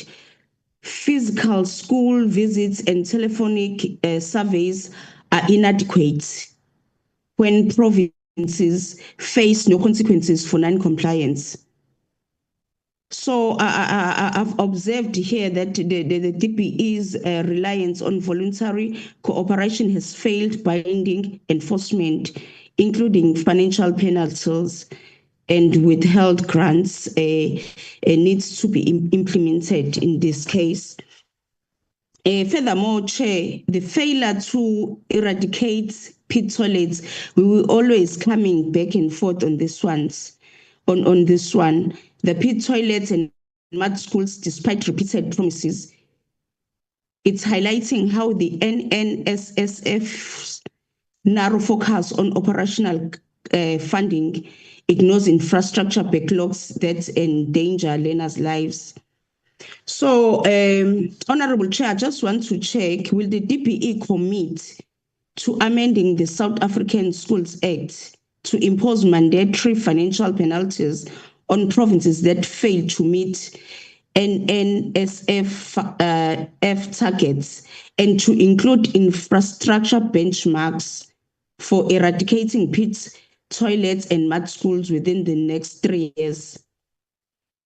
Chair, I think if we can zoom into amendments that we see as the opposition that needs to be implemented, it's enforceable funding compliance to amend Section 39 to mandate that provinces failing to meet the thresholds face automatic budget reductions in non-education spending with reallocated funds directed to schools.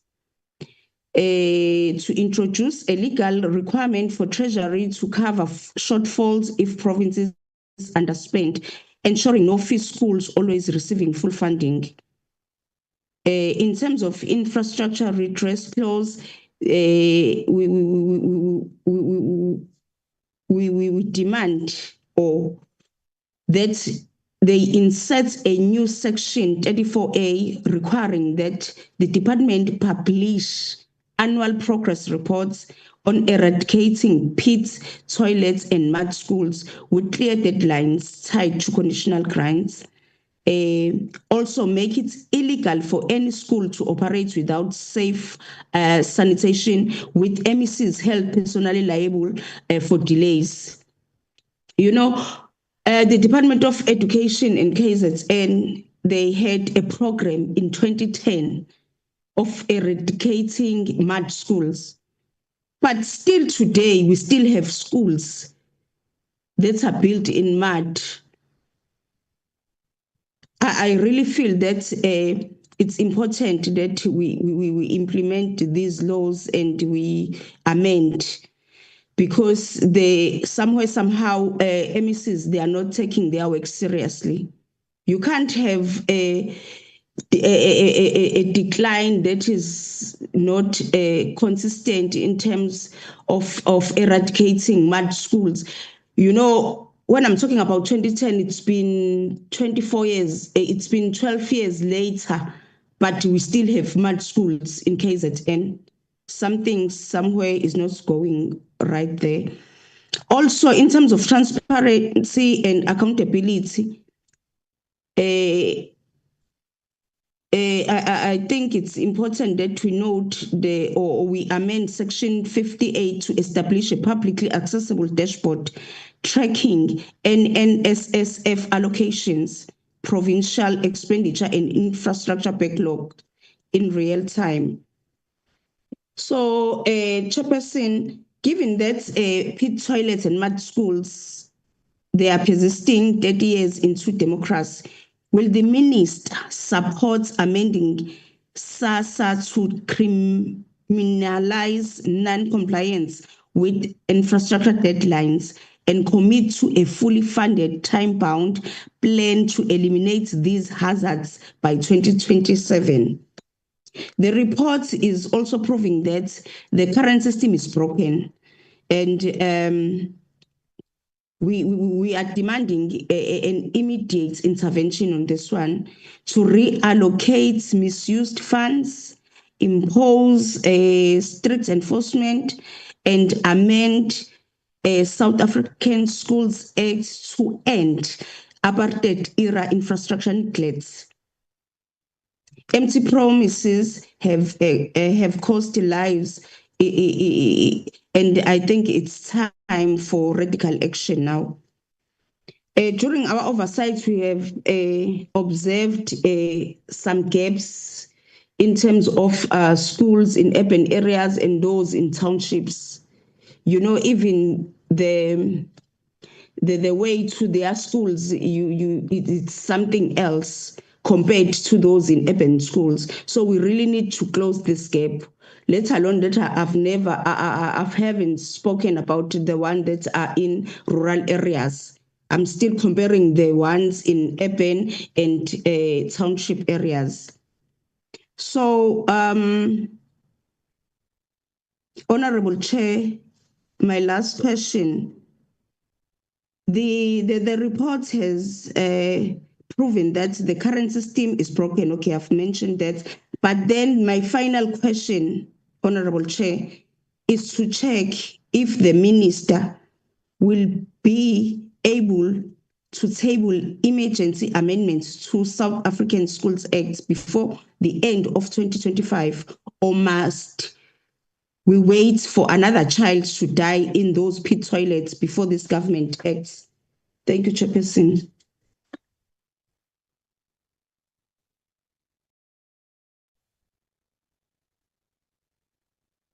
Mtate Komane. A go leboga ngwana kgoši ke go leboga ga o le mohlomphegi wa phalatša pele o sa lete sekepe go nwelela o tšea karolo re leboga ga o kgonne go representa modulasetulo on her problem experiencing. Thank you, the Honorable Chairperson, for presenting this. O ka re le lenokelela manaba gore ke yona tshepedišo mara ke lebogo ka gore o ka re ba tšhirogile. Let me thank you all. Oh, ke toloki ke a leboga ga ke laetse gore ke dumediša modulasetulo Thank you, Honorable ke Chairperson. dumedišile ba Department of Education le ba FFC And the FFC. le di-officials ka moka And all the ke dumedišile Let ba me pray. mphato I'm a ke lebogo colleague, sebaka se le nka dimile go sona. and thank you for this opportunity you allotted to me. Yeah, some I want to compliment our DG. First thing, Then to the efforts that he applied on our complaints or our views in this committee. It is very clear that it's seeming exactly that they are now developing an elephant ears, in which is what it will create them a system of having an eagle eye that will help them to have a giraffe view. Because with them alone, they can meet the point. Then so, akinya ko kibela dintlha meshitu report ya tšeo a di dumeletšego go diragala e sa etla. Jwalo ka bokopana ke nyako fihla seemong sa gore I'm going to be on the same side with Chairperson that I think we are going to come back here with the very same thing. Why? Because when you listen to the report, we thank you for your presentation, guys. Let us not overlook you. Thanks very much. The thing that we must just agree up on it is we were looking for the breaking down so that we can be on a clear standard about who is who in your allocations. Because on the presentation, if you don't specify where do you put the people with disability, it is automatically causing a question. If you want to do allocation at schools, just doing like the children that are at schools are of the same standard, then so it is resulting to give us a notion that your presentation is incomplete. Because here, if we may ask, that how is the department ensuring that the money that they are allocating to schools is properly used, while they don't explain how do they allocate to the children who are living with disability, those who need a special attention. Immediately we talk about somebody who need a special attention, is whereby you must know the allocation are going to differ from the one that you get from, you have to allocate a land cell command, because they are differing. So immediately the department got no standard of showing us the difference. We are classifying the presentation incomplete. Then we are expecting them to make sure that we want to have that report that will explain. Then the other thing is that we are very much disappointed about the way that some districts are misleading the DBE. The report that the DBE is getting from the districts in which is from our schools is wrong. It's a lie. Somebody may ask why, but the time will come, we'll deal with it. Let the report come. It's a lie in which some children at school who are living with disability, the DBE, the Department of Basic Education doesn't know about them. That's why it's even failing to allocate them some funds so that they can meet their requirements of special needs. They don't know about them. And on some other stages, as we say, your district is lying on you. The efforts that the Department of Basic Education is trying to empower our teachers through the district is not doing that. There are some teachers who have never met the inclusive training of teachers in their presence as they are here in the Department of Education.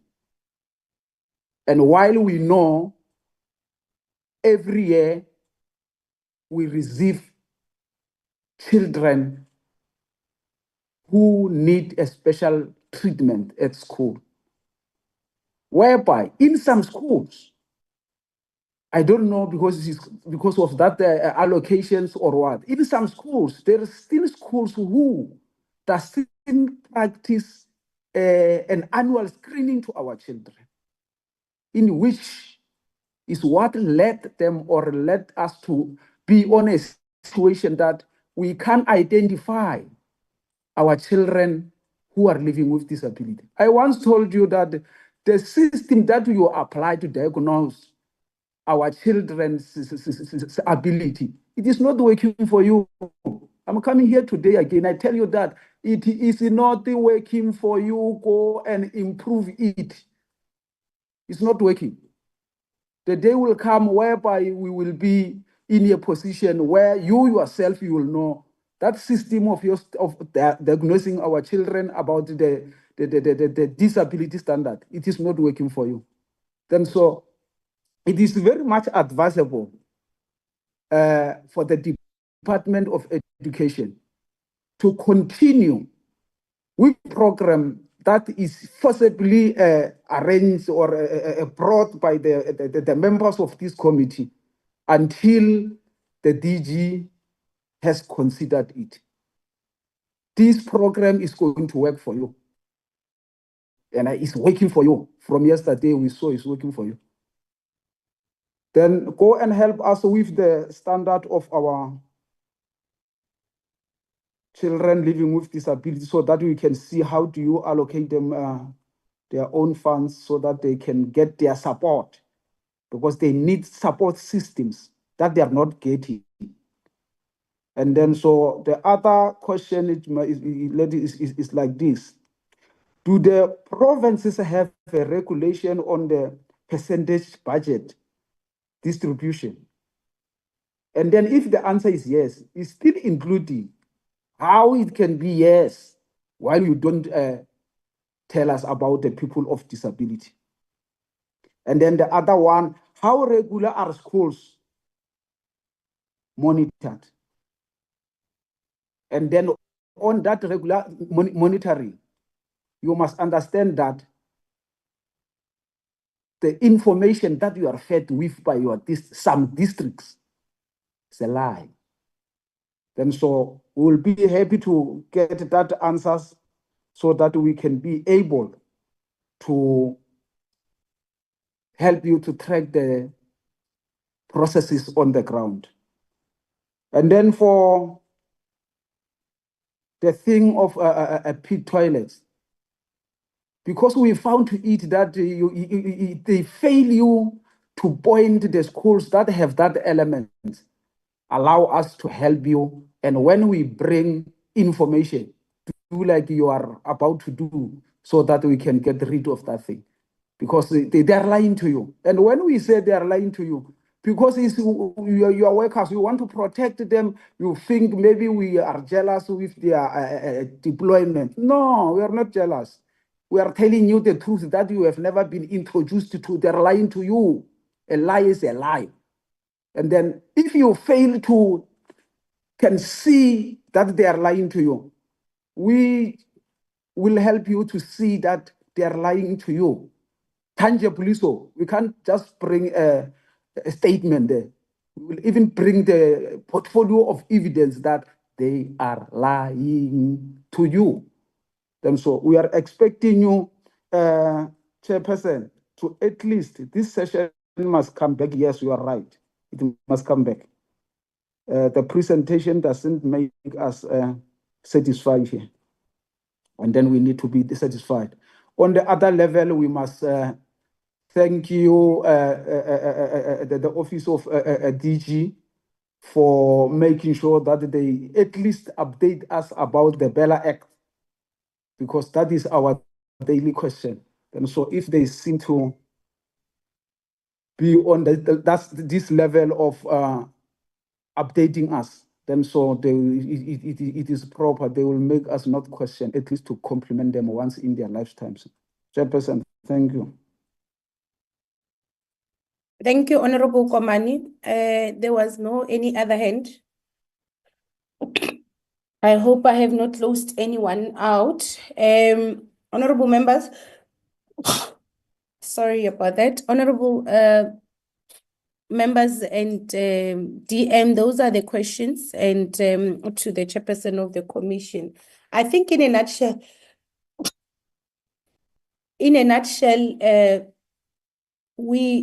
firstly, I think in a nutshell, we are in agreement that as much as we've done more, we do need to have a strategic engagement on the issue of the quality aspect, the quality, equitable quality provision of basic education.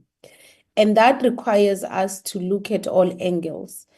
It requires us to interrogate the curriculum content. It requires us to interrogate the infrastructure issues, infrastructure backlogs, which we've done.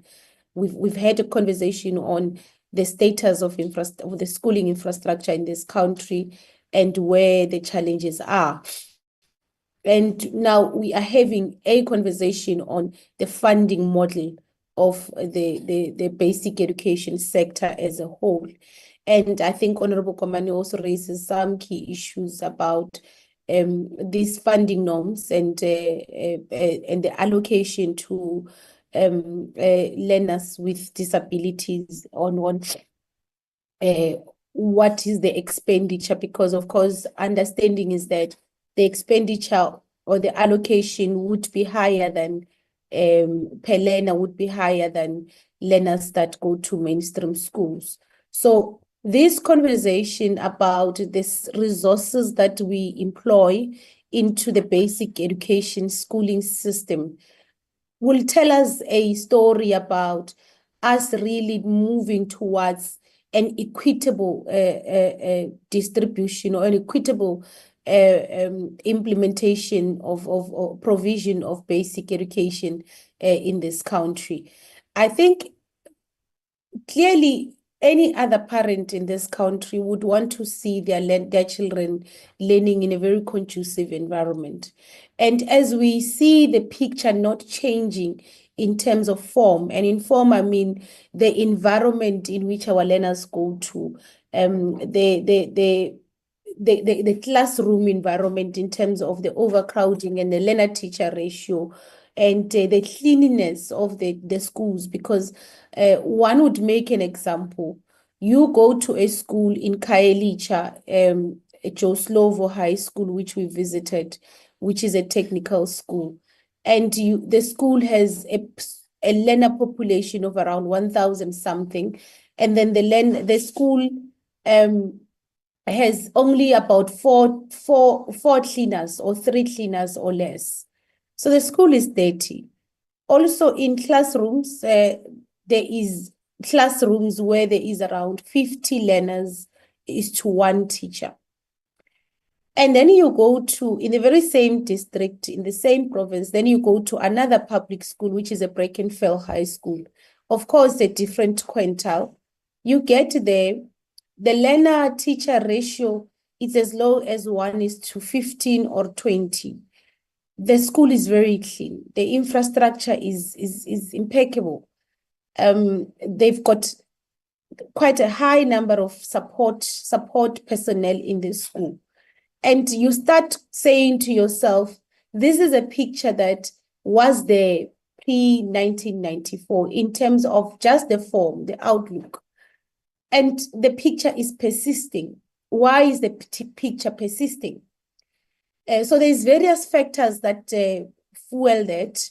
It could be, and this is why we want you to have this strategic engagement with us, and that's why we want you to come back, because we want you to really pitch the presentation at a very strategic level, because the issue might be firstly, of course, the historical privileges of these schools, that these schools, their infrastructure was built years ago. And the infrastructure, as it was built then, it was built for fewer members of the population. And because of that, the allocation of resources to those schools historically was much higher than the schools that are in your historically disadvantaged communities. And as a result, if that is the case, you then must have a conversation on how do you redress? How do you ensure that this amount of resources that was channeled by the state then into this smaller number of schools, because those schools, the numbers are smaller because they were serving a smaller population. But these schools that we're speaking about that you find in historically disadvantaged communities are schools that are serving a huge number of the population. And the environment in which they exist also is characterized by different socioeconomic challenges.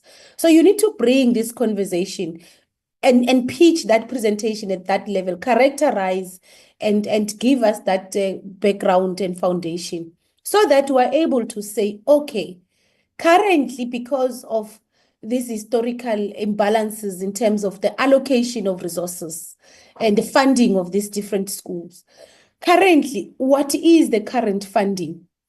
What is the current allocation?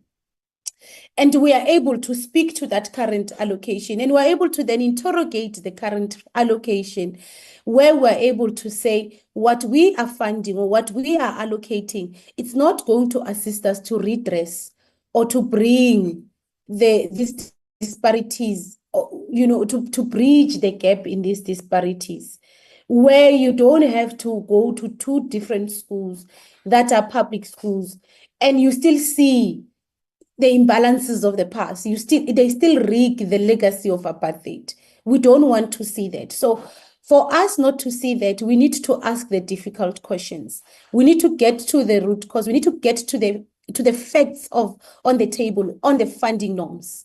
And that is what we wanted essentially the department to do, because understandably so, the department doesn't only allocate 1,700 and something per learner per year to schools. There is funding the department allocates for scholar transport, for NSNP, for different grants, including your SAFE initiatives, your ASIDI initiatives. There is also funding that government employs for LTSM, funding for different programs, funding also for teachers, funding also. So there is a lot of funding that government allocates to these schools. So we need to then translate it to expenditure per child per year. And we look at what then is the gap. Why are we not seeing the infrastructure? Why are we not seeing the environment in many of these historically disadvantaged schools changing and becoming better? Why do we consistently have the high numbers of overcrowding only in these schools? And they don't. And also beyond that, also this conversation will be able to give us a determination on how do you also subsidize the middle strata that is also struggling in terms of the high cost of living, the high cost of education in the quintile 4 and quintile 5 schools, where they are expected to pay fees, and the fees are a bit high. But so if we are able to have this conversation, we're not saying under the current fiscal constraints, the department can be able to increase significantly the allocation, the determined allocation per learner per year. But we're saying if we are able to say, this is what we need to substantively improve the quality and also ensure equitable provision of basic education, we are able to give Treasury and you're able to give policymakers and lawmakers like ourselves an understanding on how do we work towards bridging the gap in essence, so that we're able to see a different picture in the coming years. So that's essentially what the kind of conversation we want to have. And I really appreciate the input that is given by the Financial and Fiscal Commission, because their input is actually, it's our observations. It's the observations we've made when we conduct oversight in schools. And the narrative on provinces that have high immigration, and in this instance, you're speaking about both Gauteng and the Western Cape, because KZN, it's not part of the provinces where the immigration in KZN or in other provinces, it's immigration from your rural schools, your rural areas to your township areas and your suburb areas. So it is a different discussion as opposed to the Gauteng, where it is immigration from other provinces coming into these provinces, where parents want to get closer to economic opportunities, and as a result, they move with their families. So we need to really have this engagement on also include the immigration trends, so that it assists the department. The department is able to assure us that they are planning and they are forecasting as they plan is able to mitigate all these factors that we anticipate, or the immigration trends that the migration trends that we are experiencing currently. I think we need to come to a position or a point as a government in terms of the provision of education with the strides that we have made. And I continue saying the strides that we have made because we have made huge strides. With the strides that we have made, we've got to come to a point where we really provide state-of-the-art basic education, which we are able to actually serve as an example for many other African countries that might even want to come and benchmark with us.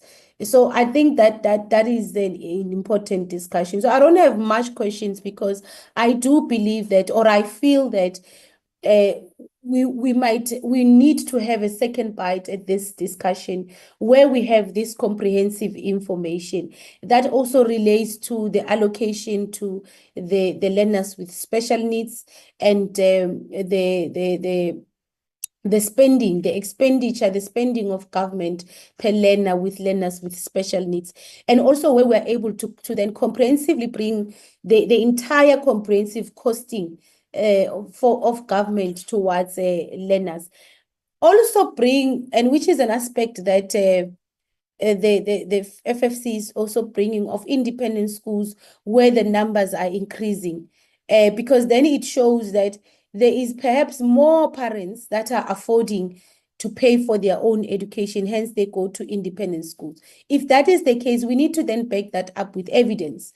Say to us, because independent schools are a bit expensive, their education is a bit expensive because to them, they are selling education. It's not merely they are not merely institutions where they are providing education, but they're selling it. So they plan to make a profit out of so we need to also understand that trend, what causes that trend, because we also would want parents to be able to pay for education within the public schools that we have.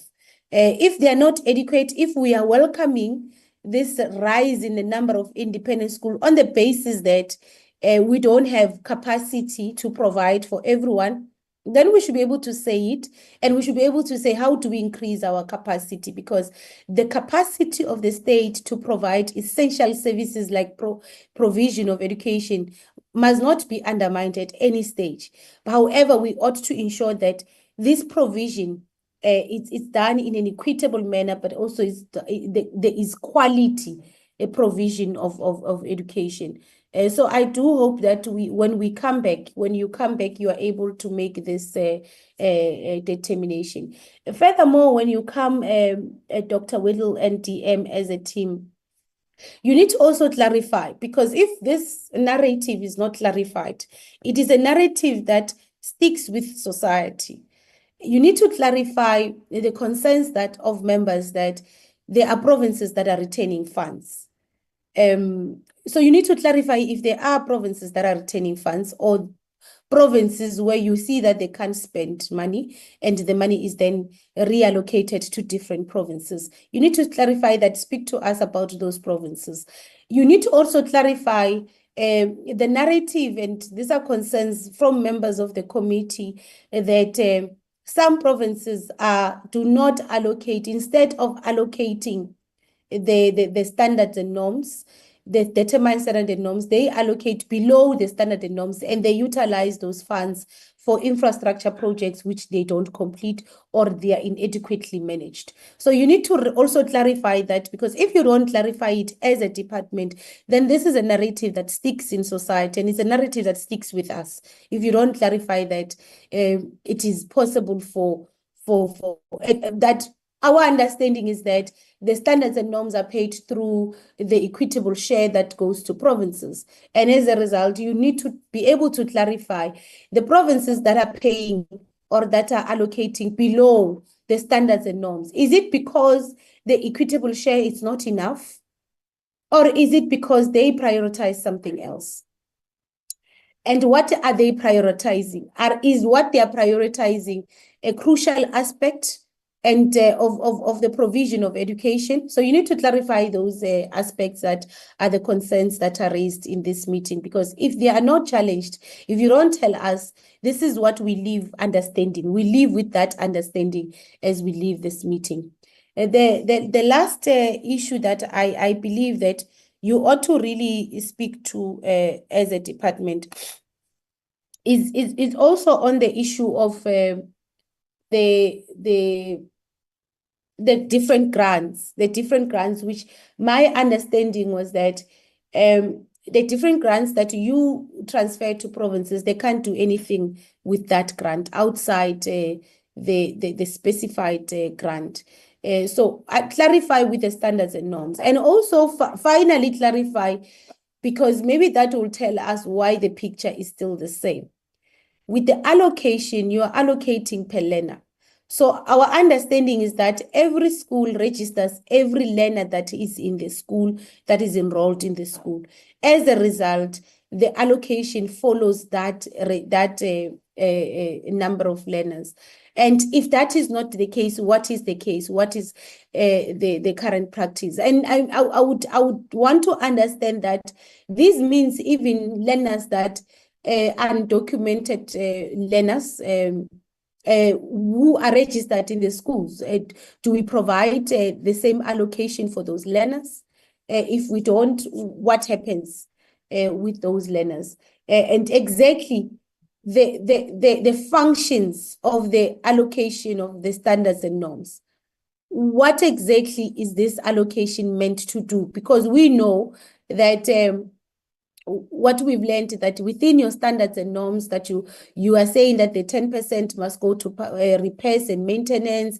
This is money that pays for municipal services. This is money that pays for certain functions in the school, and give that clarity. I know you've clarified, but give that clarity so that we're all on the same page when we do have that strategic discussion on the funding model of our schools. We have the understanding of the basics. It will be very important that we have the understanding of the basics so that we're able to adequately add value in that discussion later on. So I'm going to allow firstly, start with the DM, and then allow then the chairperson of the commission and the other presenters if they want to respond to the questions that have been raised.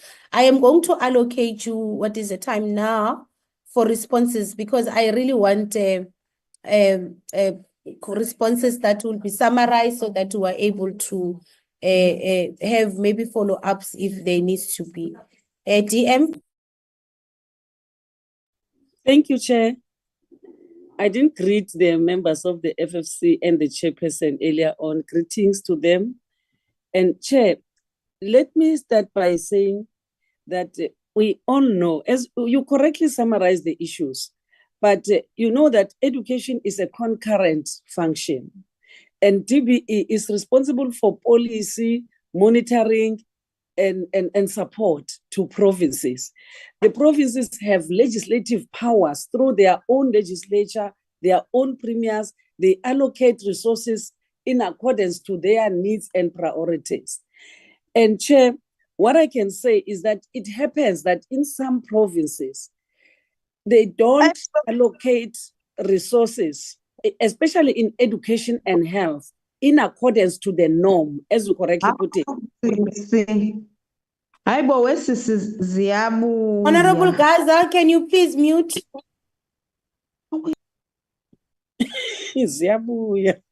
Apologies, DM.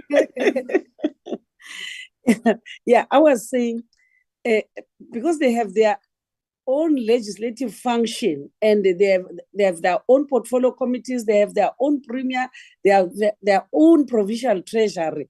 We cannot, as basic education, enter into that space.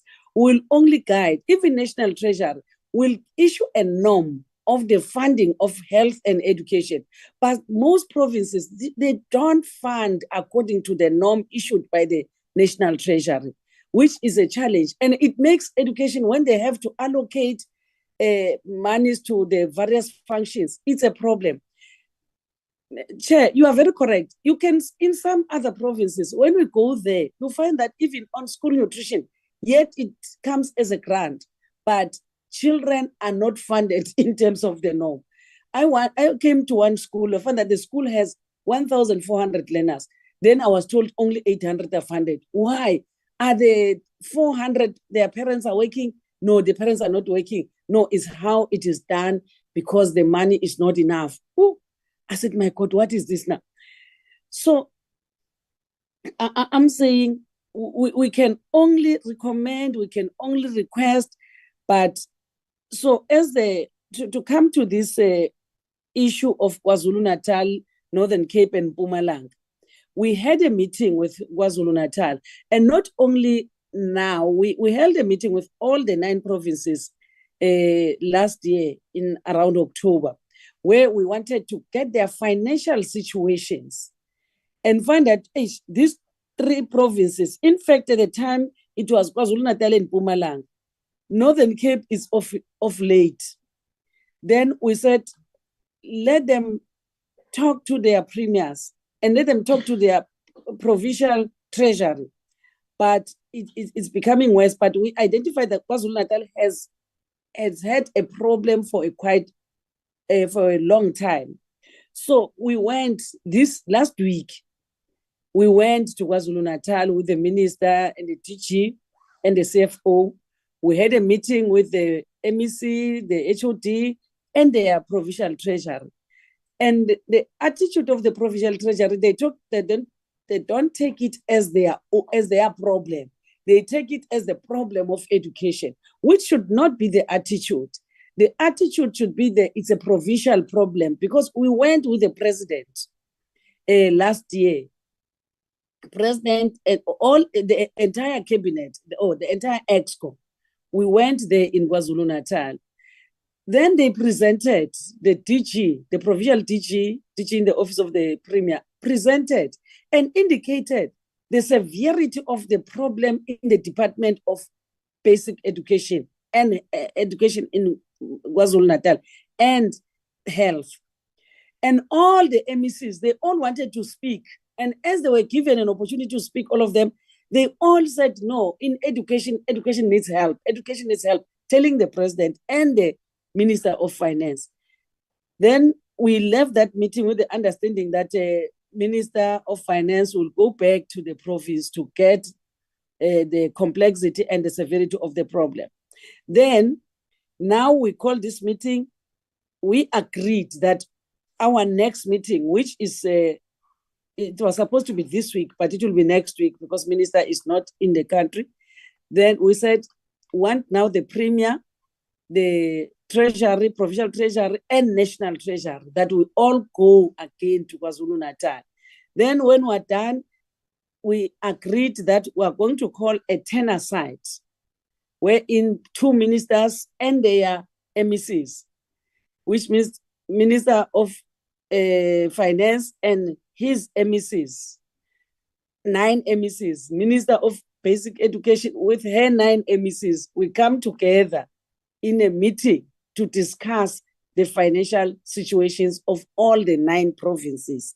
That's how we are dealing with this matter. We're not folding our arms to say we leave it to chance. There can be no chance. It needs an intervention. So on the issues raised by Mamkaba, I want to say that if a school is closed, normally the next school is the kilometers require a scholar transport. We give scholar transport. So in this particular case, I will go and check. I say I will go and check. Even if I don't personally go, I will send officials. Like the issue raised by Honorable Skwambani, who is not in the meeting today. I didn't see him to say about Ngodini High. I did send people to go. They took pictures of the school, and I shared the pictures with the MEC from Mpumalanga to say, let's arrest this situation. I'm saying this because I know, even if it's not me in person. So the quintiling of schools, Chair, you are all very correct. The schools were quintiled long back then. That's why quintile it was only quintile 1 that was supposed to be an office school. But we looked at the situation and circumstances of quintile 2 and 3. We find that they have the same conditions and the situation is the same. That's why now, in fact, we have 2 quintiles. We have quintile 1, 2, 3, 1, 2, and 3 as one. Then we have 4 and 5.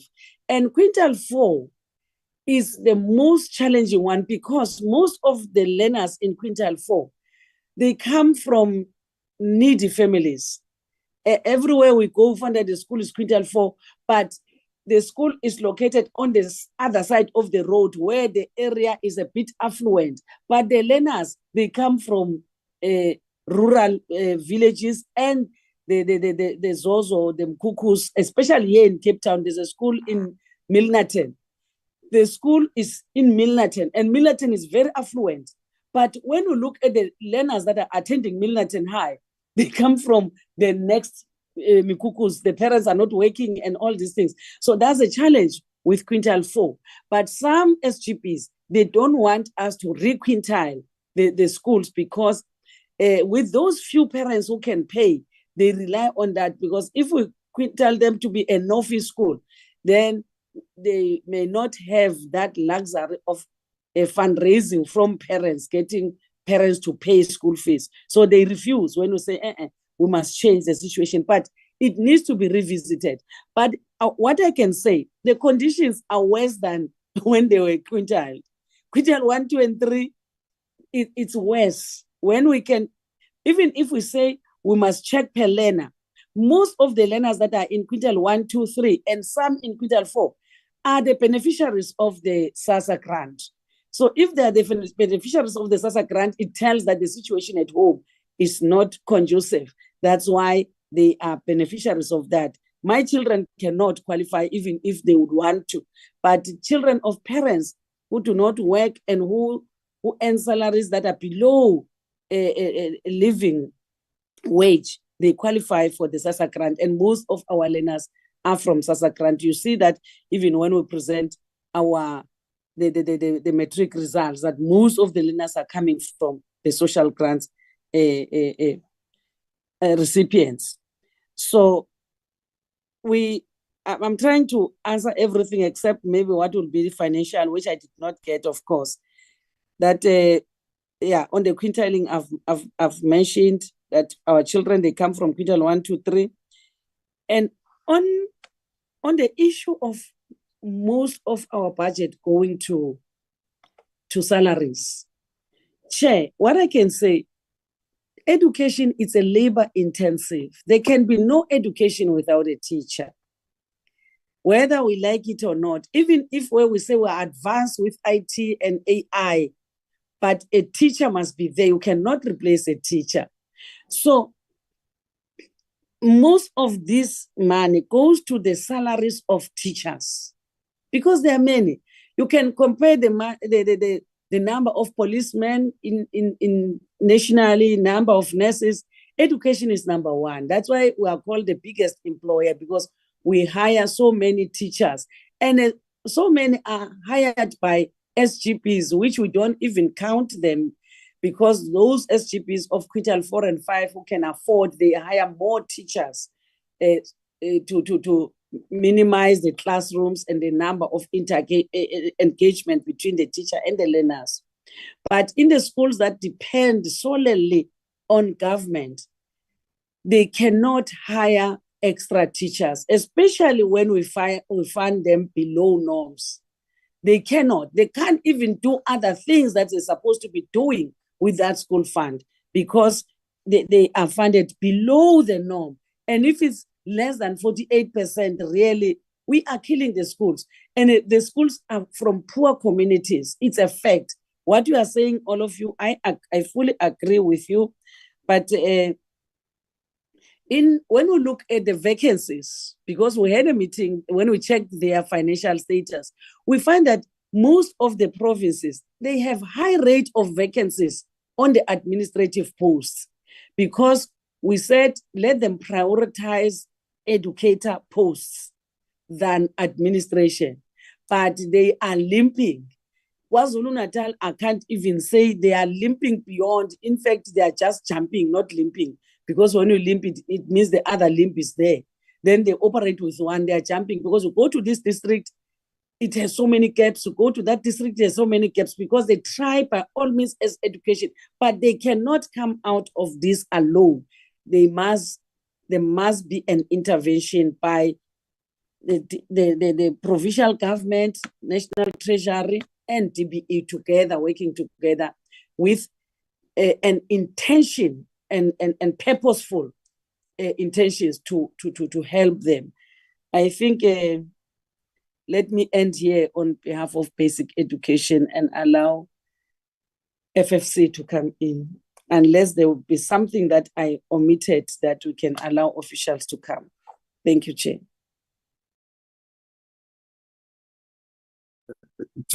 Chair, maybe let me come in before FFC comes in. Thanks, DM. Chair, I think the proposal that you've made, that we need to do to go back and do a full costing, we acknowledge and accept that it's work that we have to do. We will need more time. We'll need some time to do that. You've correctly, Chair, mentioned the funding for NSNP, funding for monies that come from within the DBE. It may be easier to cost that, because, for example, a simple costing for NSNP, one may say, fine, we've got 10 billion of NSNP, National School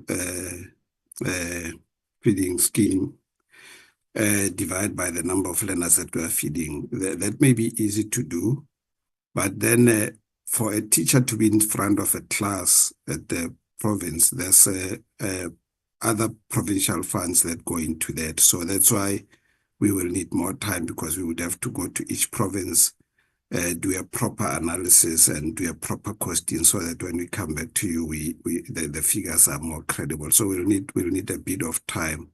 Chair, we are at your indulgence as to how much time you would give us, but we would suggest between 2 to 3 months, especially because the CFOs are currently busy with financial statements and audits and all that. But just to clarify two things, Chair, that were specific regarding to funding, regarding to budgets. The budgets of the provinces, Chair, the total budget of provinces is 317 billion, all 9 provinces.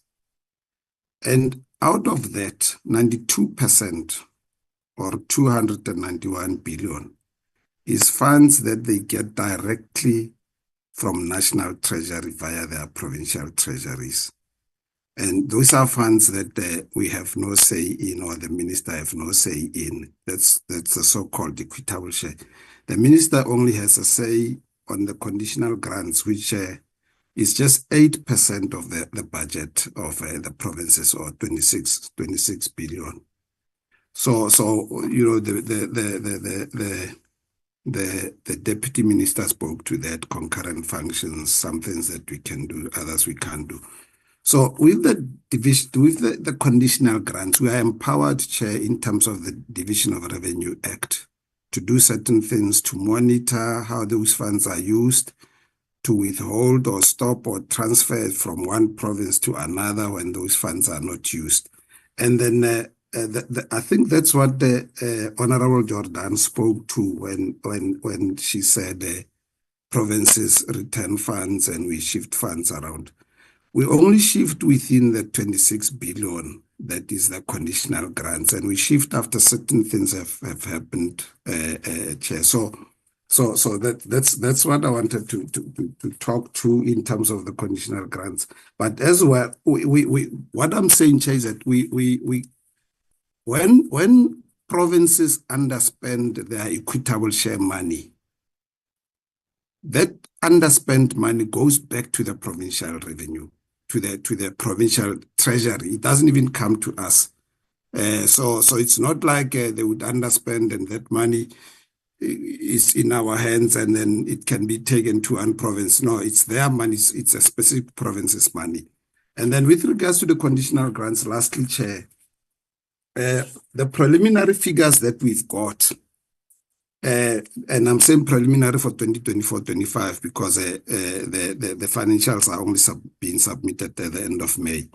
The preliminary figures that we've got is that the conditional grants of 26 billion, 26.4 billion. Out of that, the provinces have spent 26.2 billion, which is 99.3%. So that's a small amount of 0.07% which they have not spent. And I'm talking preliminary figures because they have not been finalized. So we don't have that challenge. And just to add, Chair, yes, when we realized towards the end of the year that Limpopo was not going to be spending their full the EIG, especially the Education Infrastructure Grant, we transferred 137 million out of Limpopo, and we shared it between. Actually, it was 187, not 137, 187 million from Limpopo, and we took out of that 50 million to Free State and 137 million to KZN, and that's done in terms of the dollar. So it's not any other funds that when provinces don't spend, we can go and shift it around. So thanks, Chair.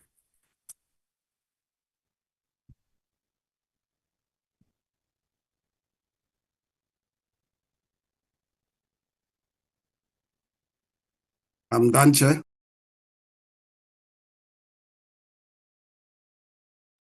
Oh, thank you very much, CFO. Let's allow then the FFC to respond, and if there are follow-ups, then we can then. But in terms of that guide, it's fine. We can give you 2 to 3 months because as well, our own program is congested. But please, when you do come back, make sure that you've sufficiently done this exercise that we want you to do. Chairperson of the Commission. No, thank you so much, Chairperson, and good afternoon to the DM as well. Chair, I think you've covered quite a lot in your summary on some of the key issues, and I think the DM as well, in her analysis, she covered quite a lot. The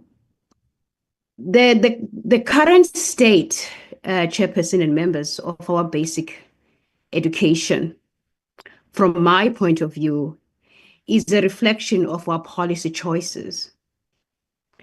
And our policy choices are essentially impacted by 2 things. 1, political will. Secondly, school leadership. Political will is important for us to move basic education forward into the 21st century. Good school leadership is important for us to be able to hold our school leaders who are put into those positions to implement policies of government. So when in the 21st century, Chairperson, we still have pit toilets, it's really heartbreaking. We are failing our young children, and this is essentially because there is failure to implement, to move forward. If the funds are allocated through the equitable share to the grants, and the funds are sent back unspent, and yet the pit toilets still remain as they are, it's an indictment on our ability to execute as a country. The other issue that is a problem that we have picked up, and we've written quite a number of articles about scholar transport, Chair. I live in Cape Town, and every day in the Cape Flats area, after school, you see these young people on the highways walking back home, walking in the freeways, walking back to their homes. And I'm wondering to myself, why are they not in some sort of school transport? Because going to school is a hazard for many young people. The daily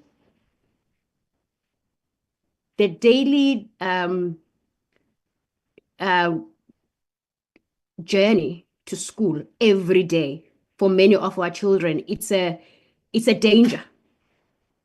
Those in rural areas, they have to cross rivers, they have to cross bridges, they have to walk in treacherous environment. It's a wonder they come back alive, many of them. And yet we allocate money to these provinces. And what we have found is that some of these issues, it's simply about coordination at a provincial level, working together at a provincial level. So when it comes to scholar transport, you have the provincial transport department, and then you also have the provincial education department. But strangely enough, they don't speak together when it comes to planning, because the demand for scholar transport is not able to be met properly. So there is poor coordination, there is silos in terms of how they plan for learner transport. So one of the recommendations we made as the FFC is that there needs to be proper coordination between the provincial departments of basic education and provincial departments of transport when it comes to the issues of learner transport, because these are the things that can be easily be resolved if there's proper planning and proper budgeting at a provincial level. Yes, as the DM has rightfully said, at the national level, the department can only provide policy direction, but the implementers are at the provincial level. So I think from my side, from the assessment of these issues, it's about us having the political will to do what we say we will do politically at a policy choice, and then also at a school level to ensure that we have the right leadership to be able to implement the policy directives. I would like to find out if my commissioners, maybe Commissioner Fowler, you have thoughts on some of these issues that you want to bring about in terms of your views from the Commission's perspective. And then I'll also allow the head of research to touch on some of the technical issues which were raised. Commissioner Fowler. Thank you, Chair. Honorable members and Chair of the Commission. There is an area that, besides the cost of norms and the quintile system, that we may need to address. If you look at our GDP, the areas of emphasis from an economic point of view is finance, personal services, manufacturing, and trade, whereas our employment is really on community and social services as number one, finances second, manufacturing and trade. And I think there's a need for an alignment between the education system and our employment needs, which we don't really emphasize that much. If you take, for example, that the number of people entering universities is far greater than the number of people entering the FET colleges, who produce the plumbers, the bricklayers, etc., who get paid significant amounts of money. But because of our perception that higher education should only be those at university and not in high-paying trades creates a mismatch in our economy, and we import skills from other countries to fill that gap. And I think it's a much more strategic issue and may take some time to address, but I think it's something that the Department of Education needs to look at, and recognizing that the Deputy Minister did raise several issues around how provinces spend money. But I think that's the challenge of our constitutional system. But I think it's an area that requires some addressing from a leadership level at the Education Department. Thank you, Chair, and honourable members for the opportunity just to address one of the issues that we may not have emphasized sufficiently. Thank you. Thanks so much, Chen. Final thoughts on your side? Thank you, Chair. And if I may quickly jump in just from a technical point of view, first of all, I'd like to appreciate the clarity of the separation of powers and functions between the three branches of government exercised in this committee, Chair. You're quite right in addressing most of the oversight questions to the departments as the executive branch of government with the portfolio of basic education. Honourable Chair, members, and Honourable DM, first, and Honourable DM is quite correct. I believe that there is, from the various questions that the Honourable members have asked, is why is it that on the one hand, we seem to be focusing a lot on the funding side, and yet the spending side, it's also showing other pictures, right? So on the one hand, you're saying underspending, and then the other hand, you also, or underfunding, and then the other side, you also see underspending. And I think it's worthwhile, first of all, to separate these two things are, as my chairperson alluded to, separate things, right? Spending is about your executive leadership and the abilities and capabilities to implement. And I shall get into deeper on that one. But on the funding side, I believe there is a disjuncture, if not multitude of it, from the funding side in that, and it was alluded to by Honourable Chair, in that, you see, we have this, obviously, the funding norms and standards, and with the minimum funding threshold and so forth. But I asked if we could try and find that in the calculations and the formula of the provincial equitable share and conditional grants, can we find the same level of per learner minimum funding threshold? And the answer is no, clearly, because not just that, as DM alluded to, that the money, by the time it gets to a learner in a province, it has to, because of the concurrency of this function, and it does go through those layers between the three spheres of government, right? And also from the technical point of view, I'm now, so that's within the province, but I'm now also talking about the equitable share formula, i.e. what determines that funding from national to provinces. That is determined by, as I said, the formula. And the formula is further calculated based on weighted sum of two things. One is the school learner enrollment, and the other one is the school-going age population.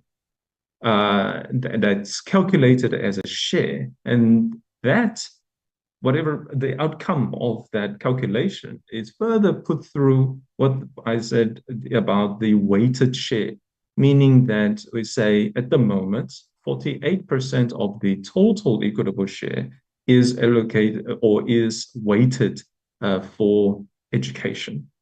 And as if that is not complicated enough, that is then also when the money is calculated, let's say this is the provincial equitable share amounts, it also comes as a chunk, is as in one sum of money, not just saying that, and it's quite impossible to separate saying that out of this one amount of money going to provinces, this amount, 48%, or some provinces is less or more than that,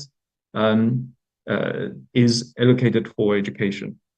The reason why is because of the discretionary powers of the provincial governments in terms of the provincial money bills and appropriations.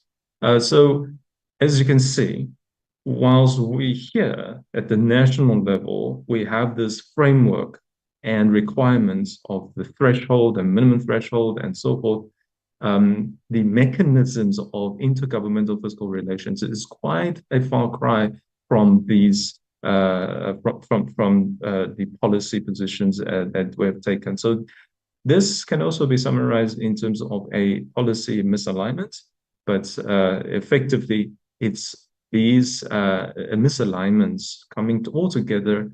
It makes the whole funding mechanism incredibly fragmented. And of course, with that, it means that, well, you can't spend what the money that you don't know how much actually it is. And then all the implementation problems comes into play.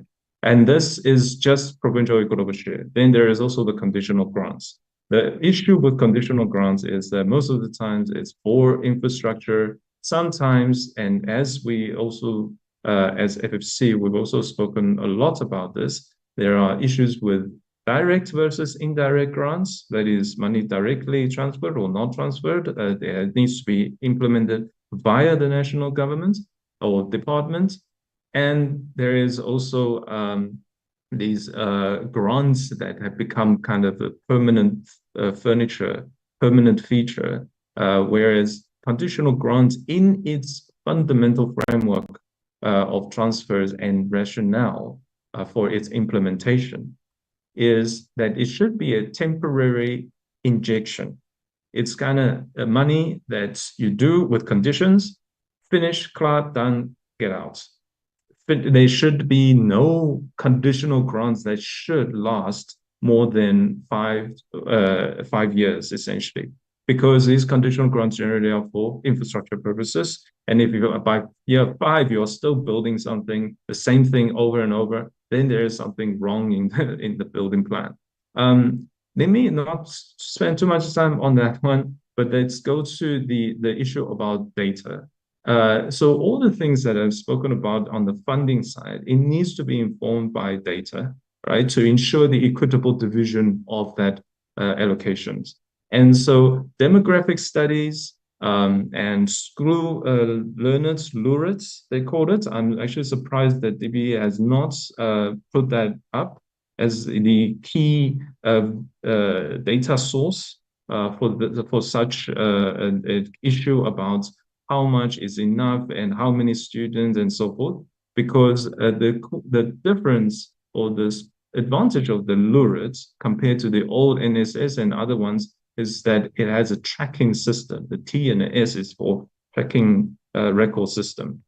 Now, and these things are studies that can be done with or without, special fundings for it. And it is quite right. And I think the time is high for not just national, because StatSA also helps in this regard, and National Treasury and also provincial departments, or especially for education, they all should get in on this data to make sure that the funding mechanisms of equitable share and conditional grants are informed by sources of reliable data. Lastly, Chair, I know that this sector and industry of education and effectively is a production of school learners, and that's, what shall I say, future generations who are learned. And it is a business in a way, not for profit maximization, but for production purposes. And so there is no luxury of time.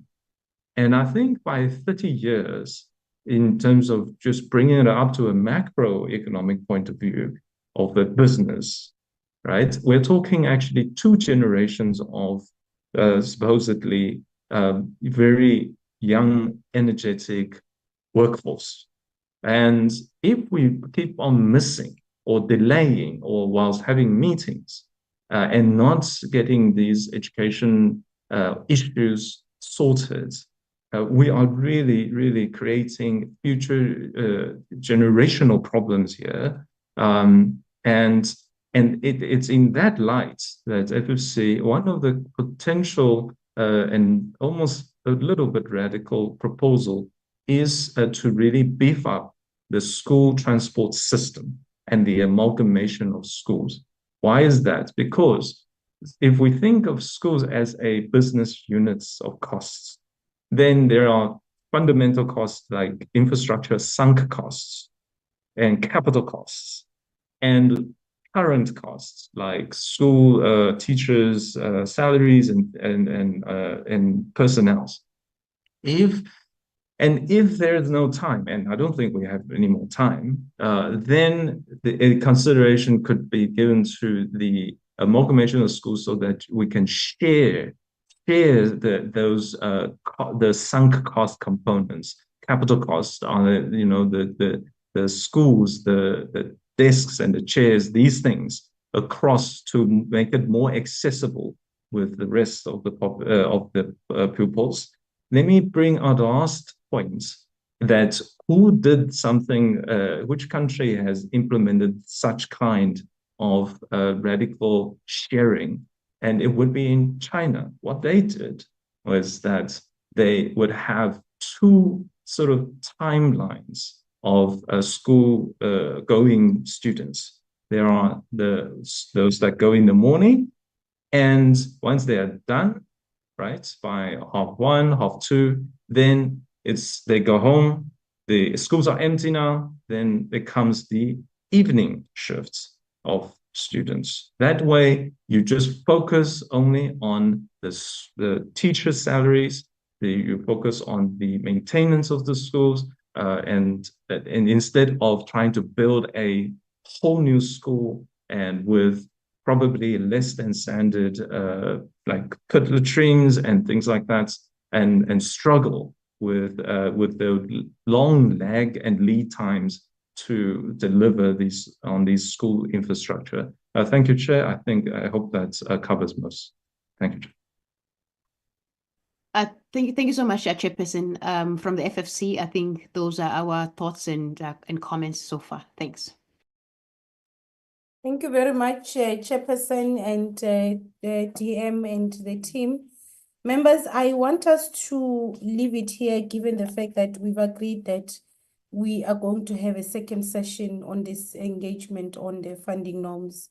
So I want us to leave the engagement here and thank both the department and the commission for really coming to the committee and giving us this very information that is very important for us to chart a way forward on ensuring that we finally achieve an equitable provision of basic education.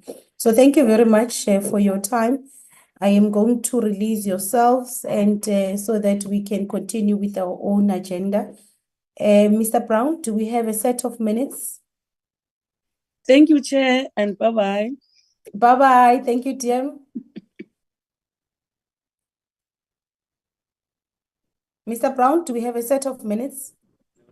Yes, Chairperson. I've just pulled up the minutes of last week, the 13th. Okay.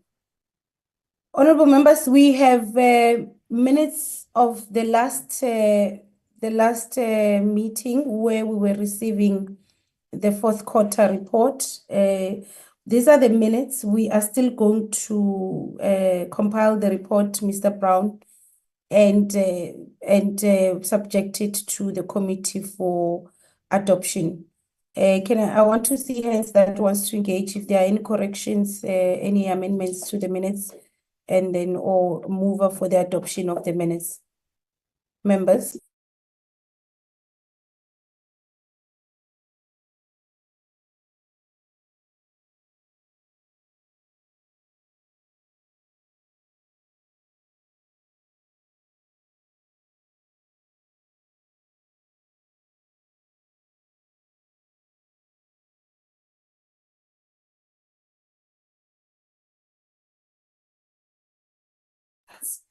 Honorable Law? Oh, thank you very much, Chair. I've went through the minutes and they effectively well captured and as discussed. Thank you. Okay, you're moving for adoption. Yes, Chair, move for adoption, Chair. Okay.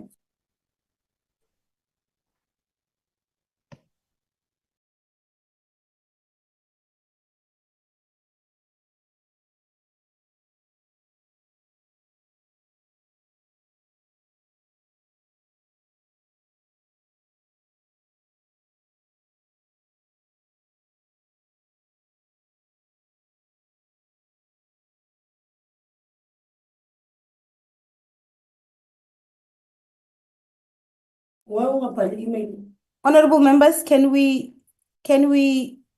second the adoption of the minutes so that we can conclude the meeting?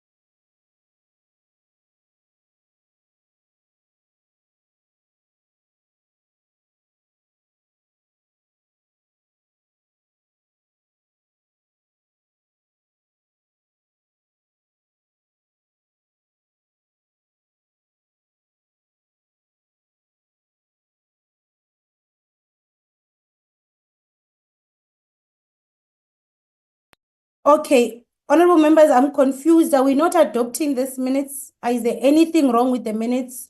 What is the issue? So that we can move to the next item. If I had a twin, I was going to say I second, Chair, but I adopted.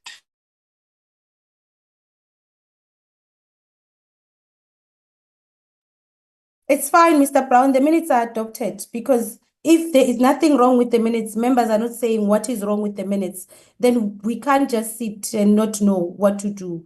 Can we go to the next item? Mr. Brown, can we go to the next item?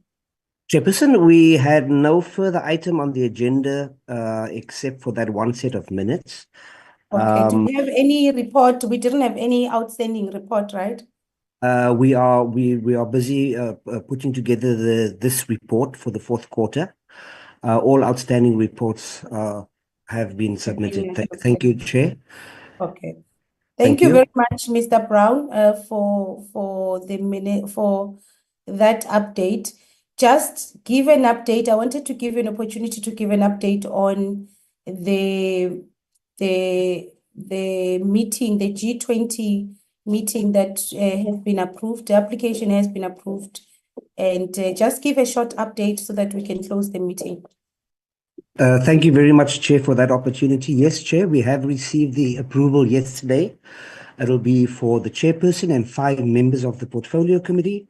The 5 members are Honorable Low, Honorable Dr. Christians, Honorable Ngadi, Honorable Shikwambana, and Honorable Ngobeni.